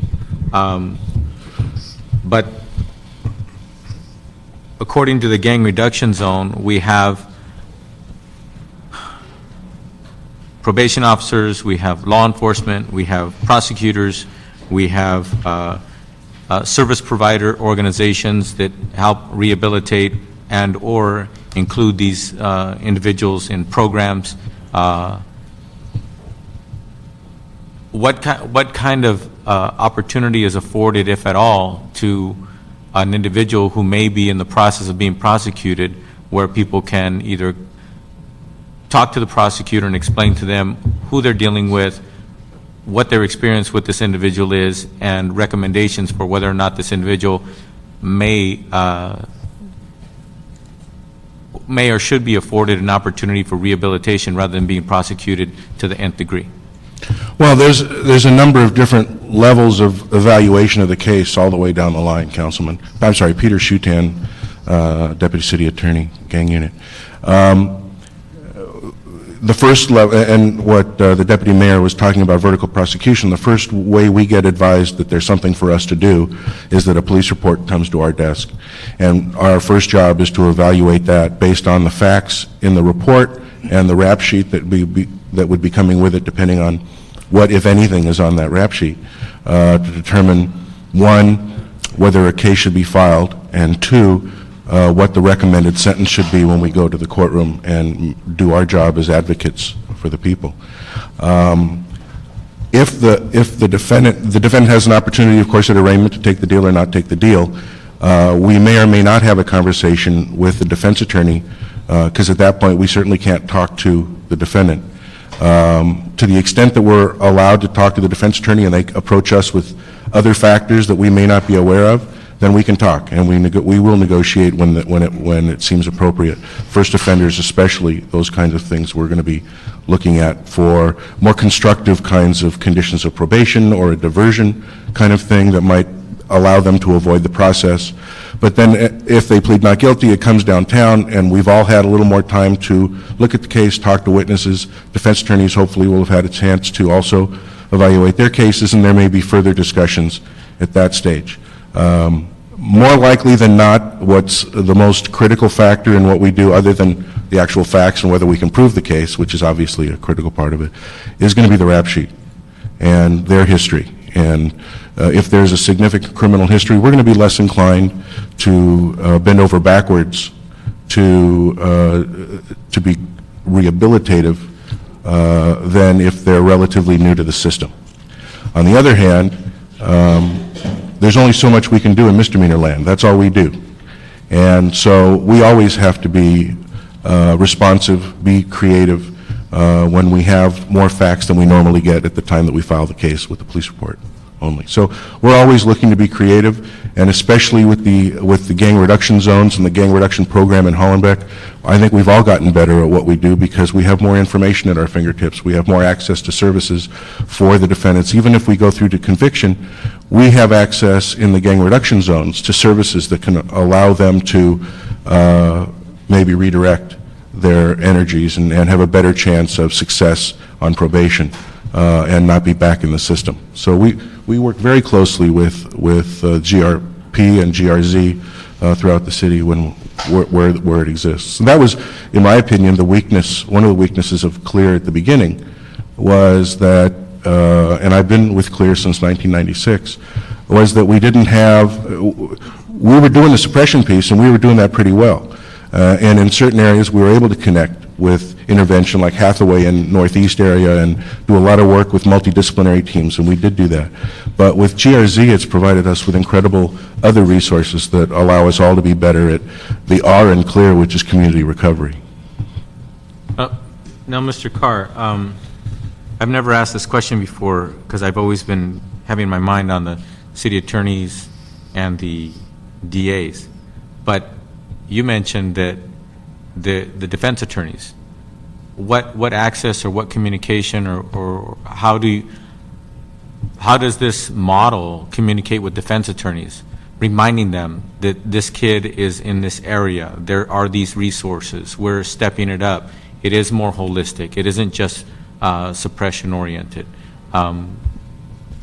Well, we've actually not initiated any direct conversations yet with the public defender unit in the county, although we are, I'm a part of there's a reentry subcommittee of the CCJCC that's looking at how to create a different kind of reentry system for young people who've already been in the system and incarcerated. So there is conversations going on there on how we create a more holistic system, particularly on the backside when young people are already in the system, of how we try and create a safety net in particular communities for young people that are coming out to ensure that in essence the good guys win. Unfortunately, the gangs are better organized, in my opinion, in the last being here for 6 months. They're better organized at providing the kind of support systems and resources that are necessary for a young person to re-enter into a community than, frankly, the good guys are. We're not as organized, we're not as holistic, and not as effective in terms of how we help these young people re-enter. On the front side, though, with the city attorney's office, obviously, as Peter mentioned, they're primarily, they're prosecuting misdemeanors, not felonies. So clearly, a felony, violent felony, is a different case with the district attorney's office. But actually, I had a good conversation yesterday with the city attorney's office about the whole issue of gang injunctions and petitions. And as you may or may not know, the city attorney's office has been in the process of developing a petition process for an individual who actually is enjoined on one of the injunctions, named in one of the injunctions, who may have been wrongly, in their opinion, actually enjoined, or actually who have made a change in their life and decided that they actually want to go in a different direction. And so there's now a formal petition process that actually the city attorney's office will be administering so that folks can actually get off the injunction. But we actually talked yesterday about, I think now with this new model of really having a geographically targeted focus, where there is a suppression piece in place, but we've now are in the process, as you know, of rolling out these gang reduction zones and putting out resources for community-based organizations and providers to provide the kind of wraparound services. I think we have an opportunity to maybe see the injunctions as both a carrot and a stick. Sometimes I think they've only been viewed as a stick only for enforcement purposes. But if you think about someone who was maybe picked up for a violation of one of the injunctions, which is simply hanging out with another person whose name association, yeah. I think we talked yesterday about could there be some creative license on the part of the city attorney's office to say, look, maybe, as Peter said, a condition of probation, or rather than actually being incarcerated, if you actually participate in a wraparound service program that's been designed for you. See, that's my point. See, unfortunately, the prosecutor, at least from my vantage point, I never was in front of a prosecutor. I never needed a defense attorney in my life, thank God. But from my vantage point, the prosecutor's job is to go ahead and make sure that the person is prosecuted based on whatever laws that person violated, and then look at what the consequences are supposed to be based on those laws. But the defense attorney is supposed to be there defending the individual to try to see if, in fact, they can be defended successfully where they're not successfully given a sentence or found guilty. Yet at the same time, if they're communicating about what alternatives there are, and if the individual is willing to adhere to that, they can go to the judge and tell the judge, well, they basically, I don't know what you call it, a plea bargain or what, I don't know what the term is, but the bottom line say, look, this person is willing to be remanded to this particular program for so many weeks or what have you, or whatever the situation is, which are programs that are in the GRZs to a greater degree with more resources today than any other part of the city, right? That's the goal. So my point is, if you haven't, what can you do as you administer the GRZs, right? The buck stops with you. With the prevention intervention side, yeah. Exactly, not the clear part of it. Right. Yeah, but when it comes to the prevention intervention side, but see, that's the new element that everybody seems to be welcoming in these clear sites, correct?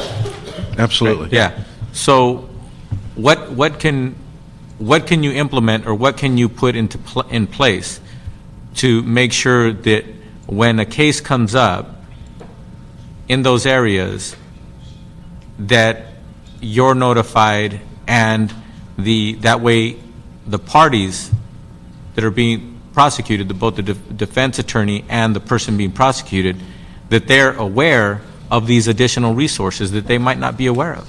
You follow what I'm saying? Yeah, I think one of our goals is in these gang reduction youth development zones is going to be creating a multidisciplinary team. They do something in Florida, actually, in Miami-Dade County. They have something called juvenile assessment centers. Now, those are actually facilities for nonviolent first-time offenders. When they're actually picked up by law enforcement for violating the law, they are actually taken to these facilities, and they actually serve as holding facilities in terms of temporary holding facilities. But they're, rather than just taken like to a jail and then you wait for the parents to come and they take them on their own recognizance and then they go through the court process, they actually do a multidisciplinary assessment.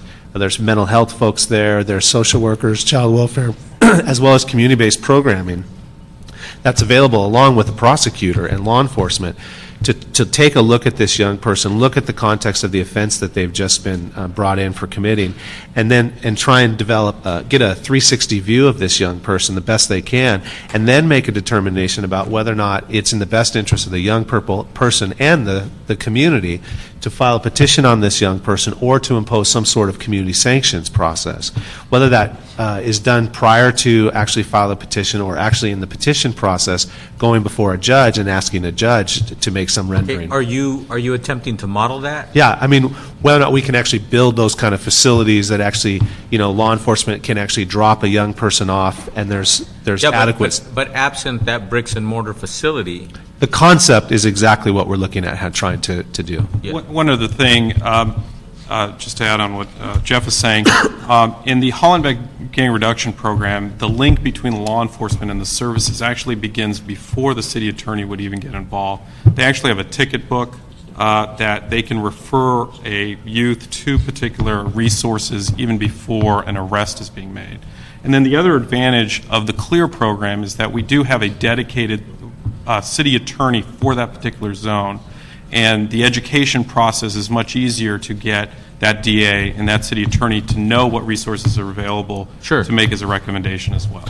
If I may, I just wanted to add another thought that I hadn't mentioned earlier, and that is that as part of the suppression team, we have probation, who is a critical part of the suppression team. But probation serves much more than a suppression role. They are intervention and prevention advocates as well, depending on Continue. depending on the particular needs of the individual. And very often, probation is the one who will very likely connect with the different service providers, the contractors in the gang reduction program or gang reduction zones, and they can be very effective at assisting in moving that individual into that prevention intervention process, and family members, identifying the family members of those kids, those young adults who may need, and identify them for that service, those services as well. Yeah, but a probation officer's involvement in a person's life is not formal until they're charged with something, isn't it? It may be, it may not be officially involved in their life until they're formal, but probation officers can have a very significant role as a prevention tool and intervention. For example, in Hollenbeck, we have probation officers in the schools. We have school-based probation officers who do work closely with the CLEAR probation officers. But see, the thing is,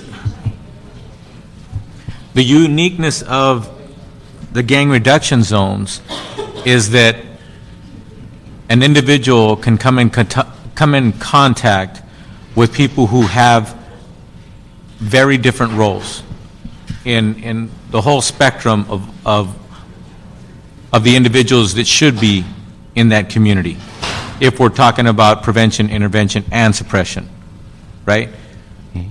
So the reason why I'm not sold on the idea that a probation officer on the front end of a situation is the most effective way to interact with that individual is because if I'm a 16-year-old and some probation officer comes and talks to me, he's not my friend. He's my enemy. He's somebody that I do not want in my life. He is somebody that is part of the suppression model. That's simply not necessarily true, Counsel. No, I'm not talking about, hold on.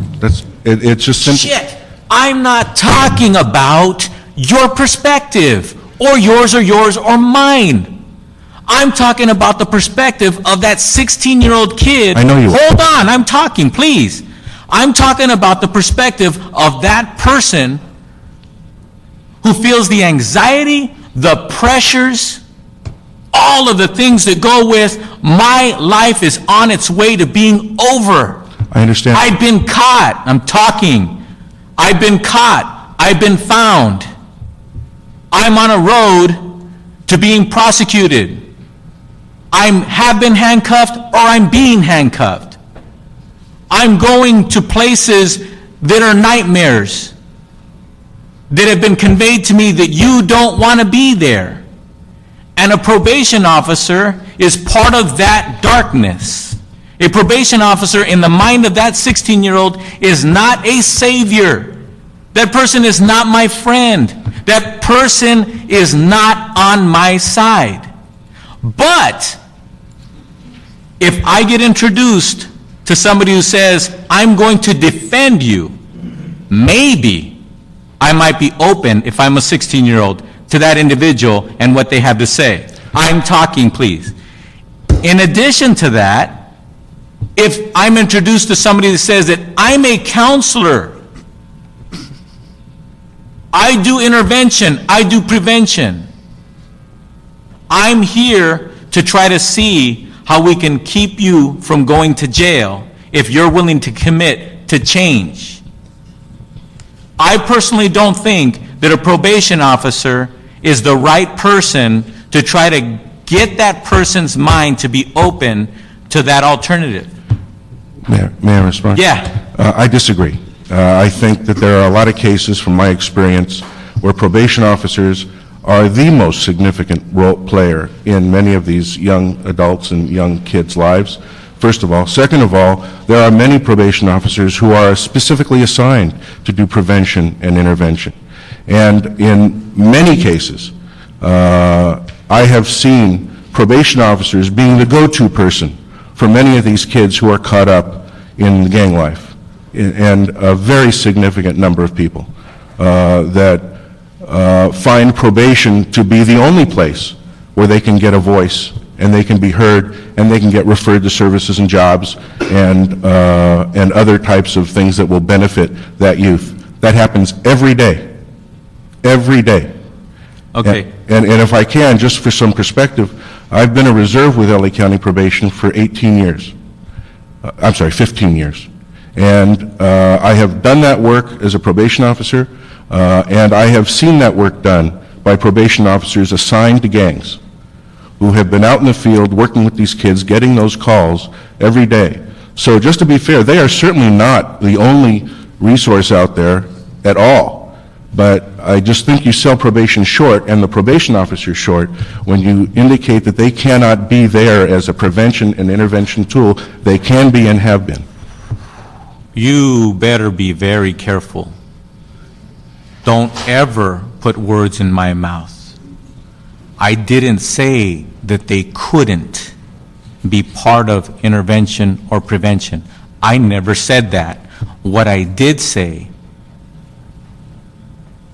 that in the mind of someone like the person I just described, they are not likely the ideal individual. Big difference. Big difference. In the model that you described, Jeff, in Florida, are the probation officers the ones that are introducing themselves to these individuals in these places where they try to do these assessments, these front end model that you described?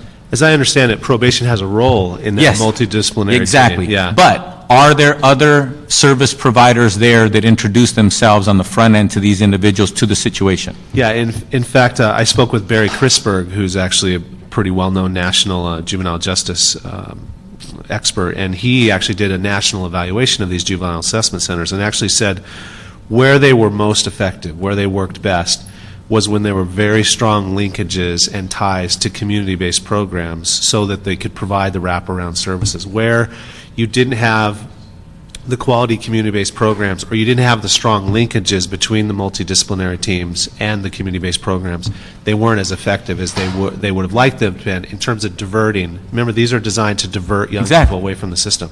Now, I will say I've had a conversation with the chief probation officer, Bob Taylor, in the county. They are looking.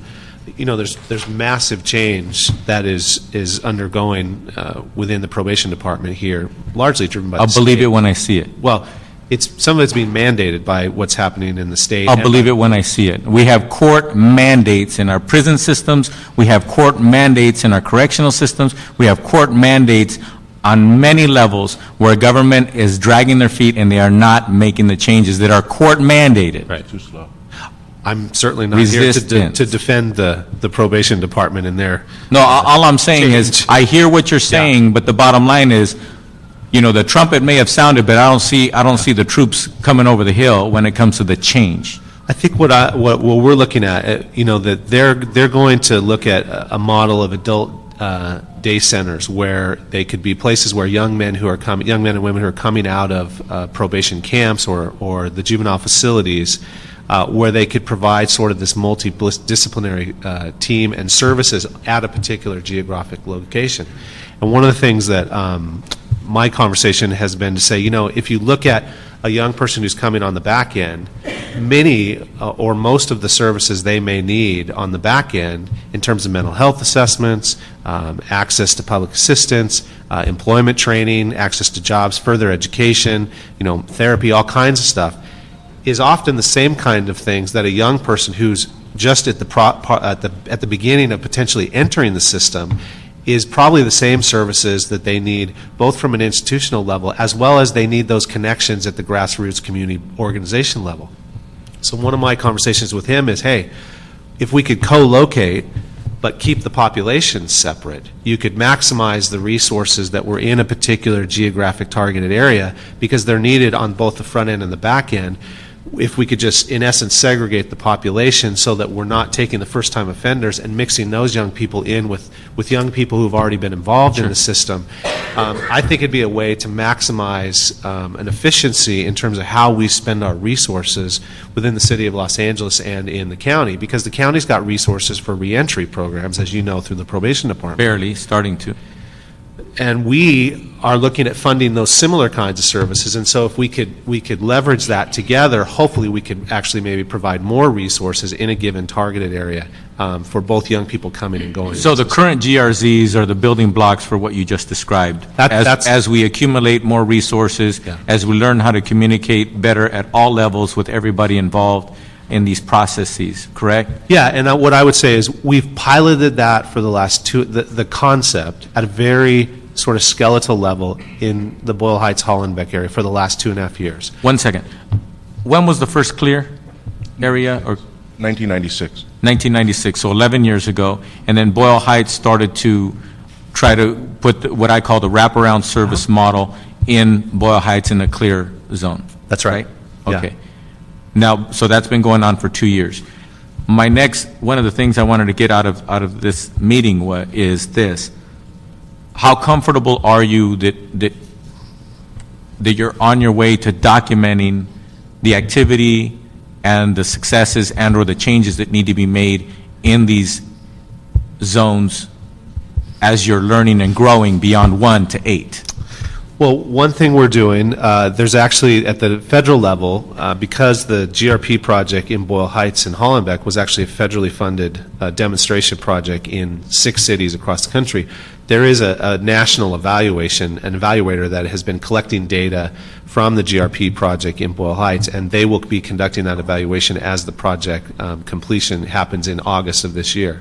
So we will be the beneficiaries of not just what actually occurred in our particular site, demonstration site here in Boyle Heights in Los Angeles, but we'll also get the benefits of finding out what 5 other cities where they piloted this model and this approach, what they learned from that experience as well. So all the research we have so far on the national level indicates that this is the direction we need to go. Everyone says that the comprehensive approach with the prevention, intervention, and reentry that is integrated with suppression so that you have those linkages so it's not just a suppression-only model is actually where we've seen the beginnings of the best kind of reductions in violence and gang membership. So I think we're onto something, but like one researcher told me, there are no promising programs, they're just programs that may have some promise. And so I think we'll know more then, but I think we know our strategy right now hasn't been working. So I think piloting that and then looking at other indicators. So for example, I've been meeting with a group of researchers that also Connie Rice from the Advancement Project has been pulling together. We're looking at specifically what would be the outcomes and the indicators that we would like to see in these gang reduction youth development zones around prevention. What are the indicators for success around intervention, hardcore street gang intervention? And then what are the kind of indicators and outcomes around reentry? And obviously that would be recidivism rates on that one. So we're looking at that so that when we start to put out the money for bid in the RFP process and actually ask people to respond to that, they will know within those categories of services they're going to provide, these are the outcomes we hope to achieve. This is the kind of data that we're going to want you to collect. This will be the system we do that. And then we've got in our budget plans actually then an evaluation piece that would happen in each one of the gang reduction zones and would give us the resources to do that throughout the city in all of our 8 different zones. So we're really pushing to ensure that up front, and we're not going to change that a year from now. We really want to try and find the best indicators now so we can carry that through for 3 to 5 years so we can know whether or not it works or not. Because my guess is some of it will work and some of it won't work. And it's okay that some of it doesn't work because some of this is trial and error. It's like turning the dials to get it just right. But if we don't track that and really get a sense of what's going on, we won't know how to change it and modify it as we move forward in the future. Well, understand this, Jeff. I think it's futile for us to have any program that is new or that is evolving without having evaluation funding. It's futile. Don't even bother. Don't even do it. I agree with that. We'll be failing half the time. We won't even be able to know why or what. And then in the long run, we're just wasting resources, precious resources that should be much more effective. So you're absolutely right. When you say that that's the way that we're going, absolutely. We're here now. We weren't there yesterday, but in the future, if we don't have evaluation funding, we might as well not even do it.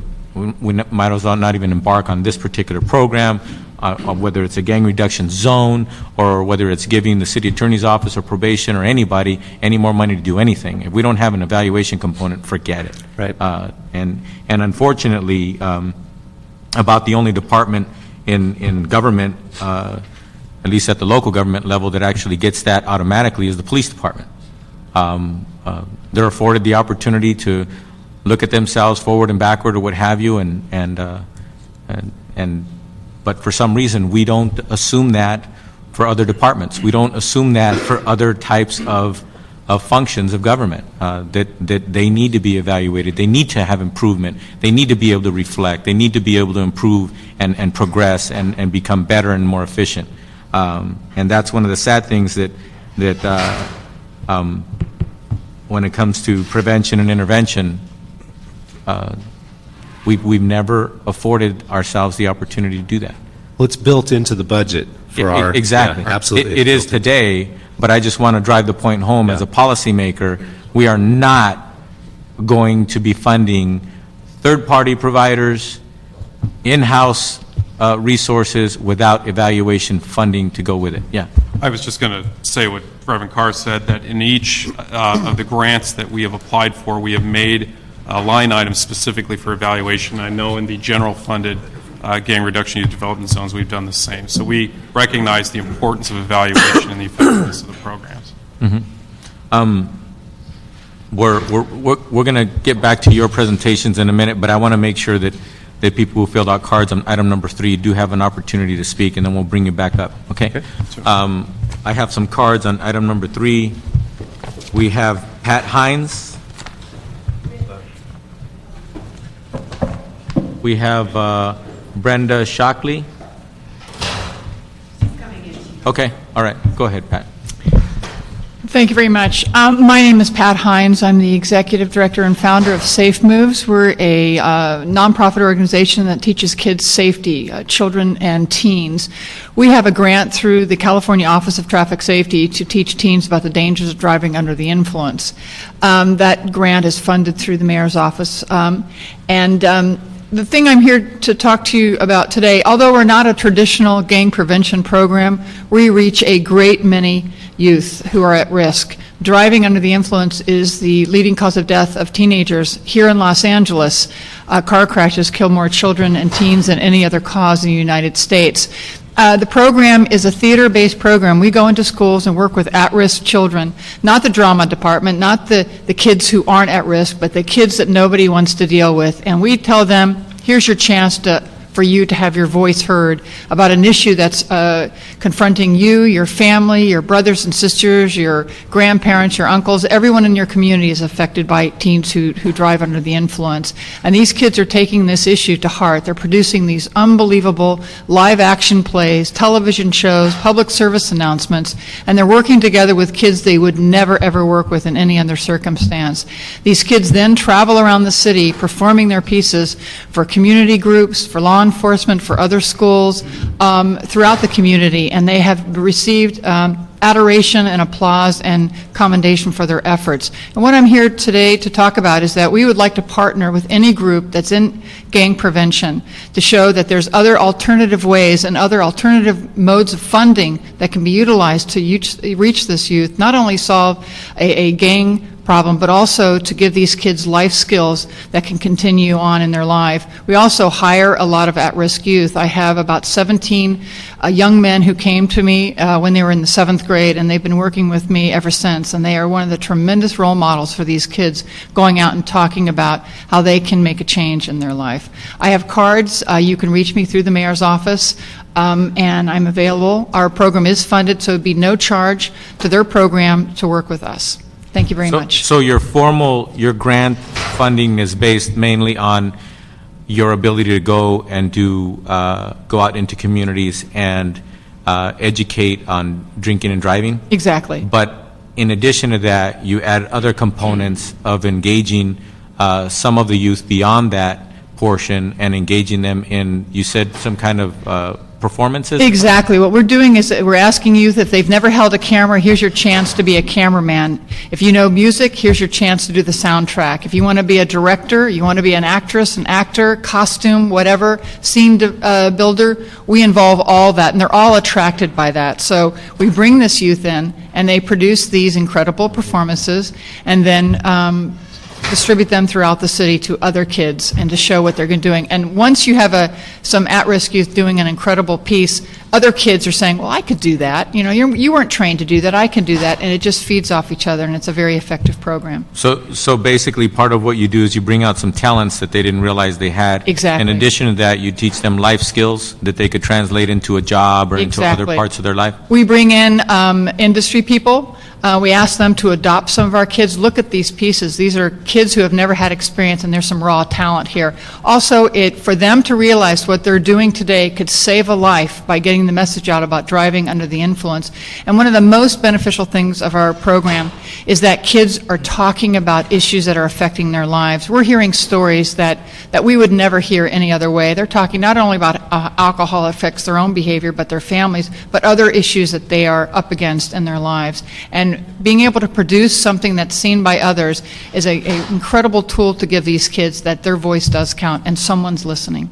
If you end up going out to a community and you end up doing this education component, and then you have some kids who gravitate toward asking, I like what you're doing, I want to be part of your program, and if that person admits up front that they're a member of a gang, do you still accept them in your program? Everyone's accepted. Okay, so you don't draw the line between kids who are at risk versus kids who are already in gangs? No. Okay. Have you knowingly worked with kids who have gone through your program who are in gangs?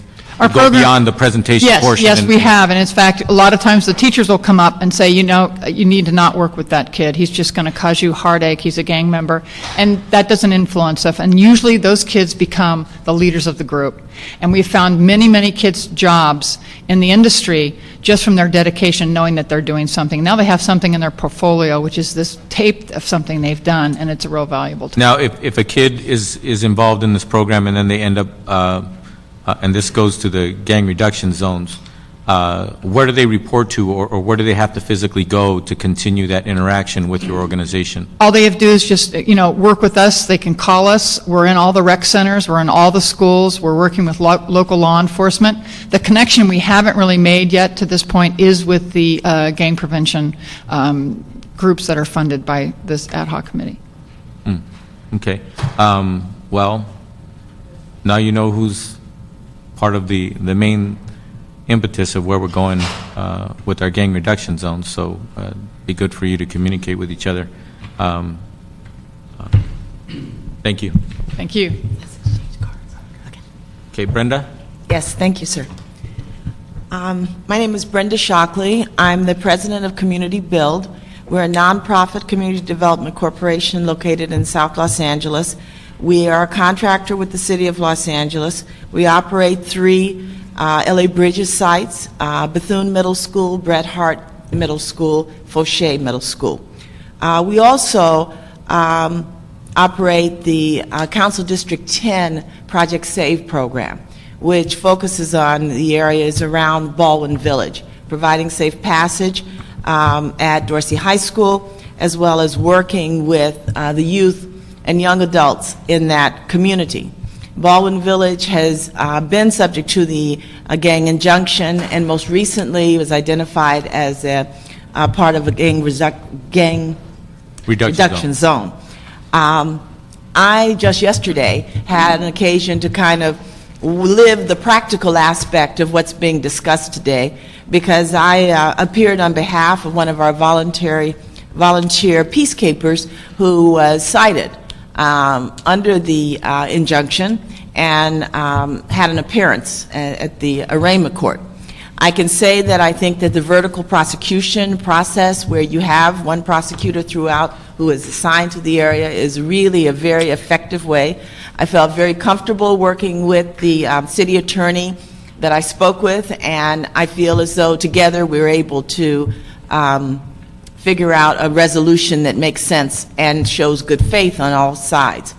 As a former prosecutor, actually a former city attorney, and as a former defense attorney, I do want to say that I personally believe, and I think actually the law says, that the prosecutor represents the people of people of the state of California. But not the individual being prosecuted. Not the individual being prosecuted. However, there are those who believe that that defendant is still one of the people of the state of California. I agree with that. And in that role, that just as you have the ability to negotiate and plea bargain and come to resolution of cases, that it is not that the city attorney or the prosecutor, whether it's the city attorney or the district attorney, is in a position, particularly as those that are assigned to gang reduction zones, to make available to the defendant, if they're pro per, or to the public defender or private counsel, what is available. Now, I think that there's a distinction that should be made. The gang injunction is really a status crime. The status, you have to do anything but be identified as a member. For those youth who have no other criminal record, I think your idea of creating like a diversion program, 2 programs that are serving that zone area, is a wonderful opportunity, because they don't have. Now, what number of those who are cited, what percentage of them are youth that don't have any previous criminal record? I don't know. But whatever number it is, I think it's a fine opportunity to work with to create almost like a diversion program, where if the young person agrees to go to one of the programs and participate in one of the programs and really continue the matter until, for some period of time to see how they perform, that the question of whether they stay on the gang injunction and how it should be treated should be different from someone who perhaps has a previous criminal record, which is where a probation officer will come in. Because I think you're also, in my opinion, correct that a probation officer has a probationer. And in order to be on their caseload, they had to have done something. So even the ones that are in the schools are dealing with the caseload of those on probation. I'm talking about someone who, other than their status as an identified gang member, they have no other record, that we should be able to comfortably come up with a way to divert them, to have them participate and reach some kind of compassionate and balanced and empathetic way of helping these young people to go away from the gang involvement and not saddling them with otherwise, if you don't get off the petition, if you don't get off the injunction, you are there. I asked the city attorney yesterday, you mean somebody who's neither, it doesn't expire. Someone who's 90 years old is still on unless they file the petition. And I think for someone whose only involvement in the system is this, is being enjoined, that there should be at least that first opportunity to divert them away and to find a way to deal with it. I think that the model that's being proposed by Jeff in the mayor's office, where we all work together, it has great potential. But I also believe that we have to walk the steps, that I'm for all the research, I'm for all the papers, I'm for all the hearings, but ultimately it's about how do we reach one youth at a time. And I think that having sort of these anecdotal information of what's happening on the street. The whole question, my question yesterday, well, is it 3 minutes? Is it 1 minute or 2 minutes? What's seen as loitering? To make it clear to people who are under these injunctions exactly what they're at risk for, and have some kind of way that we can communicate that to the communities that we serve. Thank you. Thank you. Thank you very much. Next, we have Jose Esqueda and Johnny Godinez. And we are on item number 3, which is relative to a report on the gang reduction zones. Yes. Good afternoon, Councilman. My name is Jose Esqueda. I'm from the Asian American Drug Abuse Program, ADAP.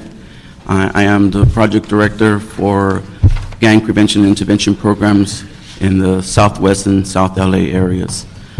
ADAP in the community is known as a drug treatment facility. We've been in the community for 35 years, and only in the last 20 years we've been providing gang intervention services in the area.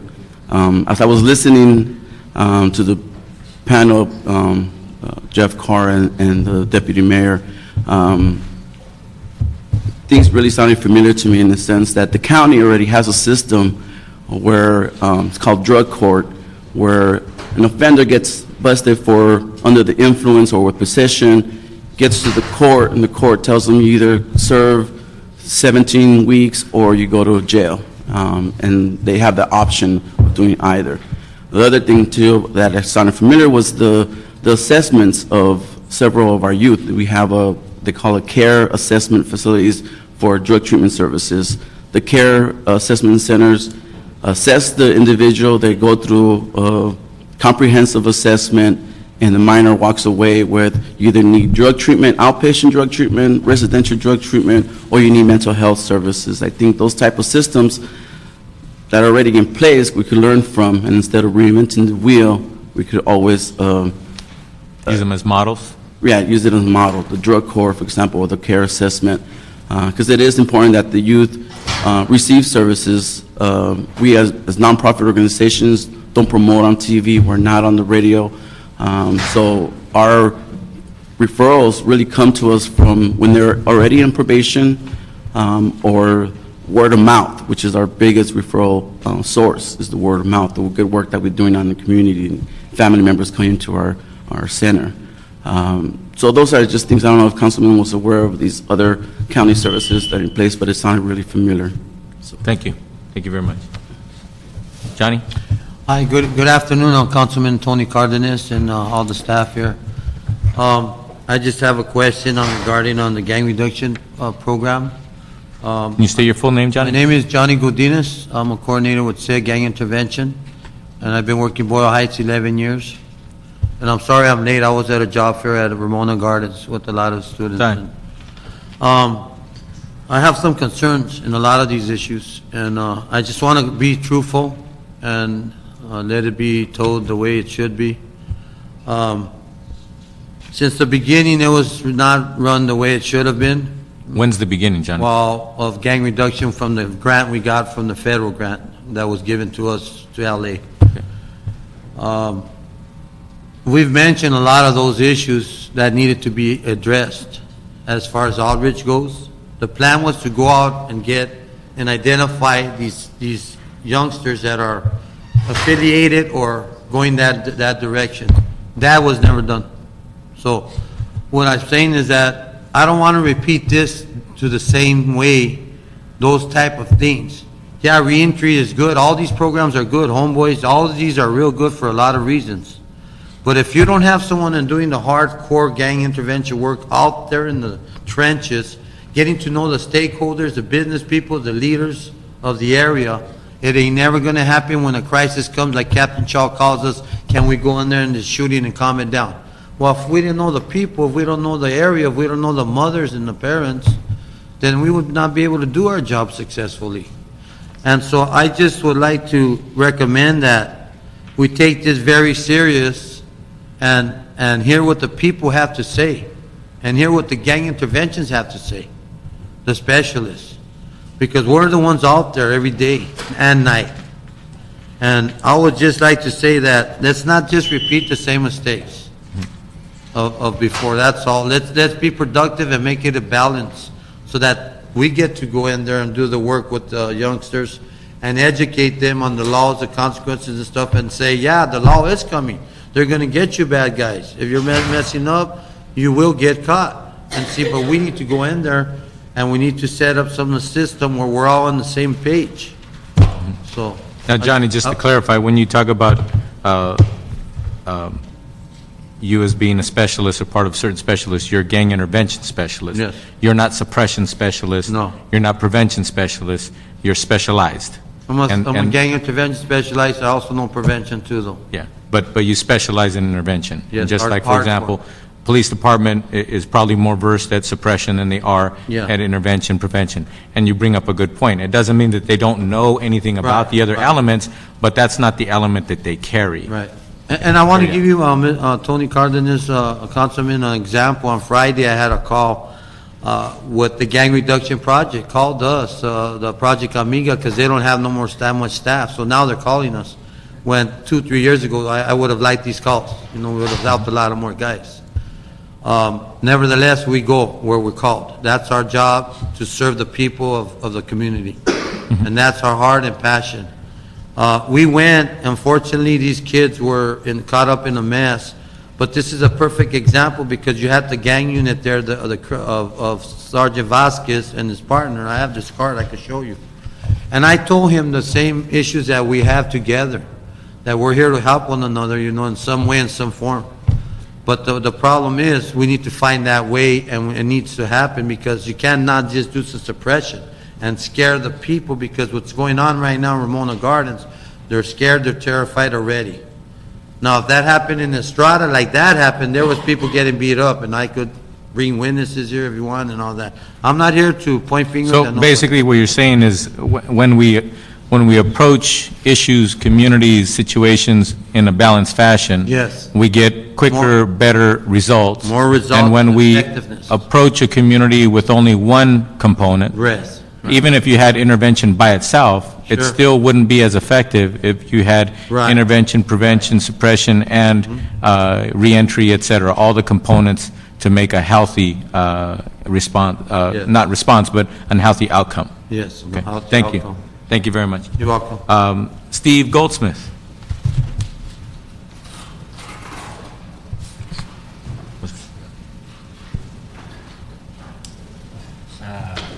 Good afternoon. I'm Steve Goldsmith from Sentinella Youth Services. We're an agency that has been working on these issues since 1975, and I wanted to speak a little bit about our services because it's a little different component, but also talk about in support of the philosophy you were just enunciating and emphasize one point about it. We started in 1992, and in 96 it became county-wide, a program called VORS. You've probably heard about it, I've talked about it before, Victim Offender Restitution Services. And the idea is that it's sort of prevention, sort of intervention, that when a youth commits a crime, we facilitate a mediation between that youth and the victim of the crime, who interact with the criminal idea that it's okay for person A to break into their person B's car or do something to them that is a crime, by using the voice of the victim to create a transformation in the mind and thoughts of the kid. And then after that kind of successful discussion, the mediation turns to, well, what can the youth do to make things right to the victim and come out of it with their head up and the issue put behind them and the victim restored in some fashion that they agree upon. And the mediations are done by people from the community that we train as mediators. And we've done now maybe 3,000 or 4,000 or 5,000 cases. We accept referrals from all parts of the city. We have had a contract with the mayor's office, a restorative justice grant, and we've done a lot of mediations in the South Bureau area. We're based in Hawthorne, but our mediators are ready to go any place. We do mediations in Lancaster, San Pedro, etc. And it's one of the few places that we use this voice of the victim to impact the offender and to really change his or her thinking. We've been evaluated by the Administrative Office of the Courts with a really controlled scientific study and showed a cut in recidivism by 50%, from 31% in the control group to 15%. And the point that I wanted to tie this to is, though, despite the fact that we've been around a long time, had a lot of contracts with probation department, a lot of collaboration. We have a collaboration team headed by Presiding Judge Nash. High department heads come to it or their representatives. We still have to put a good deal of resources into getting referrals, getting the system, police officers, district attorneys, public defenders, probation department, judges. We have to put a lot of marketing effort into a program that should be flooded, should be bombed. We should be having to say, please, we can't handle them. So so that's, and I think that's true of all of these different programs, is making that link between those three elements in a living way, so that the people who probably the first person that kid is going to encounter after he's been arrested is the probation officer. The public defender does have social workers, and I didn't hear that brought up today, but this, where isn't the first instinct of the justice system to say, where are these services, let's get them hooked up. And that's the culture of change that has to take place. Can you get a copy of that study to my office, please? Yes. Okay. Thank you. Absolutely. Thank you very much, Steve. Thank you. Appreciate it. Arif and Jeff, did you have anybody you wanted to come to the mic? And we're running out of time, so we'll continue this item so that we can schedule it when we can all come together again in committee. But did you have anybody you wanted to bring up? I did not. I just wanted to recognize one group, though. We've talking a lot about the importance of prevention, intervention, reentry. There are police officers here from the Los Angeles Police Department who I wanted to recognize, and especially just in terms of the success that they've had in the CLEAR program over the course of especially last year, where we saw a 17% reduction in gang-related crime overall in all of the CLEAR areas, when the rest of the city saw only a 3.8% reduction. It's a testament to the hard work of these police officers and the work of the partners. But we recognize that this is just a short-term solution, and that the prevention, intervention, reentry is such a critical part of making sure we maintain that reduction in crime. Okay. Is there anything the officers want to add to the discussion? No? All right. Okay. Appreciate everybody's attention and patience on this matter. Obviously, we just scratched the surface on this report from the mayor's office, and I look forward to continuing this discussion. If we can, it'll be next week, or, as soon as we can come together with our schedules and continue this item number 3. With that, that concludes the public comment on item number 3. Is there anybody here for general public comment? Anybody here for general public comment to this committee? Seeing and hearing none, general public comment for this committee is now closed. With that, this committee is now adjourned.